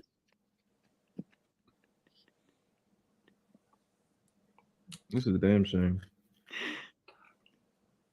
The entire rest of the last 10 minutes of the show is a damn shame because we're talking about cock. Oh yeah, the last what we were talking about, the United Cock of America. Oh man, Oh man. my head is killing me. Jesus. Yeah, now we gotta get the fuck out of here. If we've been talking about cock for like the last 15 minutes, we gotta go home. Yeah. All right, guys, this was not supposed to be this long of a show, right? I mean, Zay comes in an hour later. He disrupts the entire show. We're all of a sudden talking about cock. It's just a Hope lot. you guys like our I cock did part not of the take us show. to the cock and laughter. I was just talking about Crown Jewel. That's what I was talking about. I don't know. I don't have network anymore, so cock it is. You know, I still had the WWE Network loaded up on my Xbox One, and anytime I click on that shit, it just says not available in your country. And I get sad because I'm like, no, I know it's available. You just don't want to fucking work. And then I get sad again, and it's just turned it off. Yeah, and then you gotta go open the cock. And then I just open up the cock, and it just works. And I was like, well, there you go. Shit. That's what we pay for. Cock. Yeah, if you're gonna pay for the cock, might as well use it. That's what I'm saying. $15.99 for no ads on the cock. That's ridiculous. That's just I don't condone that. You get cock with a lot of sports too. I don't condone paying $16 for cock. That's just not right. Oh, you gotta pay 17. I don't want to pay that. I don't want to pay any. You should be paying nearly $20 for a cock. but hey, you know, commercial free. What's the lowest price that you would pay for no commercial cock? Commercial free cock. What's the lowest price you? Well, no, obviously the lowest price everybody would pay would be free, but yeah. What's the highest amount for no commercial free cock? $5.99. $5.99. I think that's perfect. Styles, Phil was trying to get us to call us hookers for like 6 months. So I mean, listen. All y'all can be hookers still. I'm definitely not doing that. If you're willing to proud hooker. If you're willing to say cock and scissor me, daddy ass, you're willing to be a hooker. It's okay. First of all, I have no choice but to buy the cock because that's how I'm going to watch wrestling. Everything else comes with the territory, or it doesn't. I'm not sitting there. No, it doesn't. You don't always have to scissor people in AEW shows. You don't always have to do that, but people do it anyway. That's why I'm not going to AEW show, because I'm not going to just You bailed out on me on that AEW Dynamite show here in Connecticut. That is not what happened. My college tried to pull the freaking fazoodo on me and try to give me an exam on that day. So they tried to get me. It was either I didn't know about that. You didn't tell me about an exam. I'm telling you now. It was either get censored or fail my class. And I promise you, I don't like wrestling that much. Scissor or fail my class. I don't like wrestling that much. I would love to graduate more. Fuck about none of that. I promise I don't want to see Max Caster that bad. Bro. Pay all this goddamn money. When someone goes back and watches this podcast and they get to like these last 20 minutes of us literally just laughing at cock. They won't get to back. This is normally they won't find us for 20 years from now. People always just stay for like the actual reviews portion of the show, and whatever happens afterwards, that's when things just go down. But it's gonna get clipped in the morning. All of us are gonna be on Twitter like, damn. Well, the podcast is gonna be canceled just like that. We're gonna get into YouTube that. podcast outside the brand spent 20 minutes talking about cock. I don't understand why we would get canceled. All we did was talk about, commercial-free cock. Yeah, and I can show them what we're talking about. I can pull the cock up on my And TV it's right now. and it's legitimately professional wrestling. It's I'm not repeating what Lav just said because that might be crazy. He just said I could pull up the cock. If they want to see it, it's right on my TV. I could. That's what I got to do to watch Crown Jewel these days. So. All right, yeah, no, now the phrasing is going crazy. All right, before we What? Part of me really wants to say, go ahead and show him the cock, but like I'm damn sure that's getting us kicked off the air. It's over with. No. Oh man, I don't want us to have that kind of controversy that we had over this past weekend. Okay, or not us, but some other guy. Who? You don't know? I'm telling you, that guy definitely wasn't watching cock. You don't know. Who? All right. Well, hold on. We'll end this, and I'll tell you.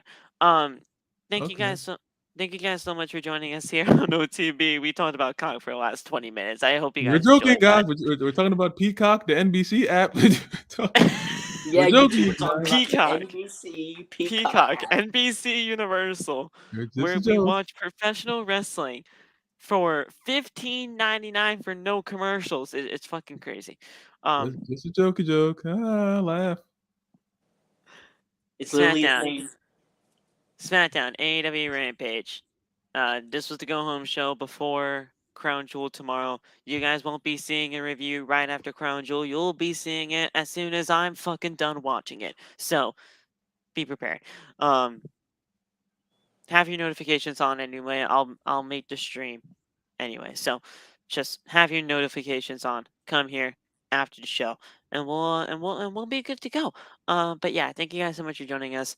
If you guys liked what you heard tonight, especially the last 20 minutes, hit that like button. Also, just hit that subscribe button, turn on the bell for all notifications. That way you never miss when we go live. And we will be here tomorrow at some point for the Crown Jewel poster review.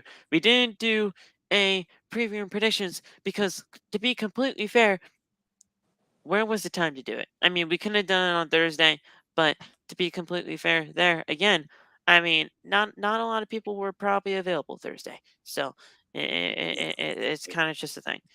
Like, I'm literally just gonna throw together a TikTok at like 3:00 later tonight and just. I have a TikTok already saved. I'm posting it tomorrow as soon as I wake up. Predictions for them. Throw together a quick TikTok and call it a day. That's about it. Yeah. So I mean, and to be completely fair, again, it's Crown Jewel. I'll do a prediction for when it comes to Survivor Series. I'm not doing it for Crown Jewel. It's not all that important. Logan Paul and Roman Reigns are the main event. I think we're okay. Mm-hmm. Even though I do think that match is going to get a lot more actual, it's going to get a lot more notoriety in what people think it's going to be. Yeah, I think that match is going to be a lot. Logan is in Saudi. That match is going to be a lot better than what people think it's going to be. Actually, seeing now Logan's reaction in Saudi Arabia, I can understand why they made this match. Logan is crazy over there. If you saw that press conference and laugh, I know you should have watched that press conference, bro, because not only does Logan Paul arrive on a fucking camel, but he was more super over than Roman. He was super over. He was super over. The only person on that stage Roman was more over than was Jake Paul. The Drink Prime was more over than Roman Reigns. KSI was more over than Roman Reigns. KSI even got fucking mentioned. I'm very worried. Do you want to know what I was happy about it. The only thing that I wish Logan Paul said on that fucking press conference, and I really wish he fucking said it again because it was such a legendary line when he did it the first time. I want him to say that he was the table again. I want him to say it because he wasn't gonna say it because Sean on his podcast, even Shawn Michaels was like, you don't need to repeat that ever. I wanted him to say that again because the whole thing of like, I am the table from Botchamania, I just want that to be a thing. Bro, Yeah. Now, what got me was him being like, validation. The validation you oh so very need. Thank you, Tribal Chief. Bro, that made me laugh. And then there was like a line where it's like, oh yeah, I'll take care of it from here because obviously Roman can't talk unless it's his special counsel talking for him or something like that. It was just great. When Roman the gonna get crowd all in embraces his ass. Logan and Logan comes out, he's very entertaining. And trust me, I understand why the fucking Paul brothers are here in WWE. We're not fucking idiots. Like it gets a lot more exposure out there. And the thing is that they're making that. Like they are making that. Like they're just getting that fan base out there that not a lot of people think. What it's gravitating towards a lot of people. We're not idiots. We know why they're here. It's just they're Right. not winning the match. But I do have a feeling we're gonna get Logan Paul and Jake Paul versus the Usos at some point. We're gonna get that That'd be funny. because they I have a teased it feeling at the we'll press see it conference. too, but I also do not think Jake's going to have the chops Logan does. Oh no, I think Logan Paul is he's easily the more athletic brother of the two. But I'm not gonna say Jake Paul's ass. I won't say that Jake Paul's ass unless I actually see him in the ring. And if he is ass, I'll call him out for it. But Oh yeah, I'll definitely call him ass. I'll I can't call him ass at the other sport he does because he's actually pretty decent. But if he sucks at wrestling, I'm gonna call him ass till the cows come home. Mhm. Boxing, I'm not gonna touch that with a freaking 10-foot pole because Yeah. that's just not. I'm not gonna touch that. Jake's Jake in boxing. I can't knock it. Dude's aight. He's Not touching undefeated against. I mean, and again, people think they're rigged fights, but I don't care. It's just whatever. I really don't care about Funny boxing. business You going can on. think a fight's rigged, but the only way those fights are rigged that he knows he can win them. The actual punches and all that, like y'all sound dumb. Like, come on, you think combat veterans are gonna go out there and fake punch each other? It is kind of sketchy though that they always go to the end of every single fucking round and is automatically just an unanimous decision for Jake Paul. Like it's kind of sad. Boxing matches have been fixed since they started. That's what the whole term "take a dive" started. It's Boxing kind of matches have been fixed sketchy. the entire time. It's It's kind of because- sketchy. Jake does it in a way where he knows how to. Okay, I'll win on the scorecards as long as I don't get knocked out. Yeah, but I mean, to some people, and I'm not saying this is me, but to some people, wouldn't that just be, oh yeah, you're just gonna take the easy way out and just hope for the best on the scores? Yes, but that's also boxing. That's like that's the sweet science to it. You go out there, you fight your fight, and you rely on your scores if you can't get a knockout. Mm-hmm. I mean, I forget. I mean, don't you technically do this? I mean, Zay, I'm talking to you. Like, don't you technically like?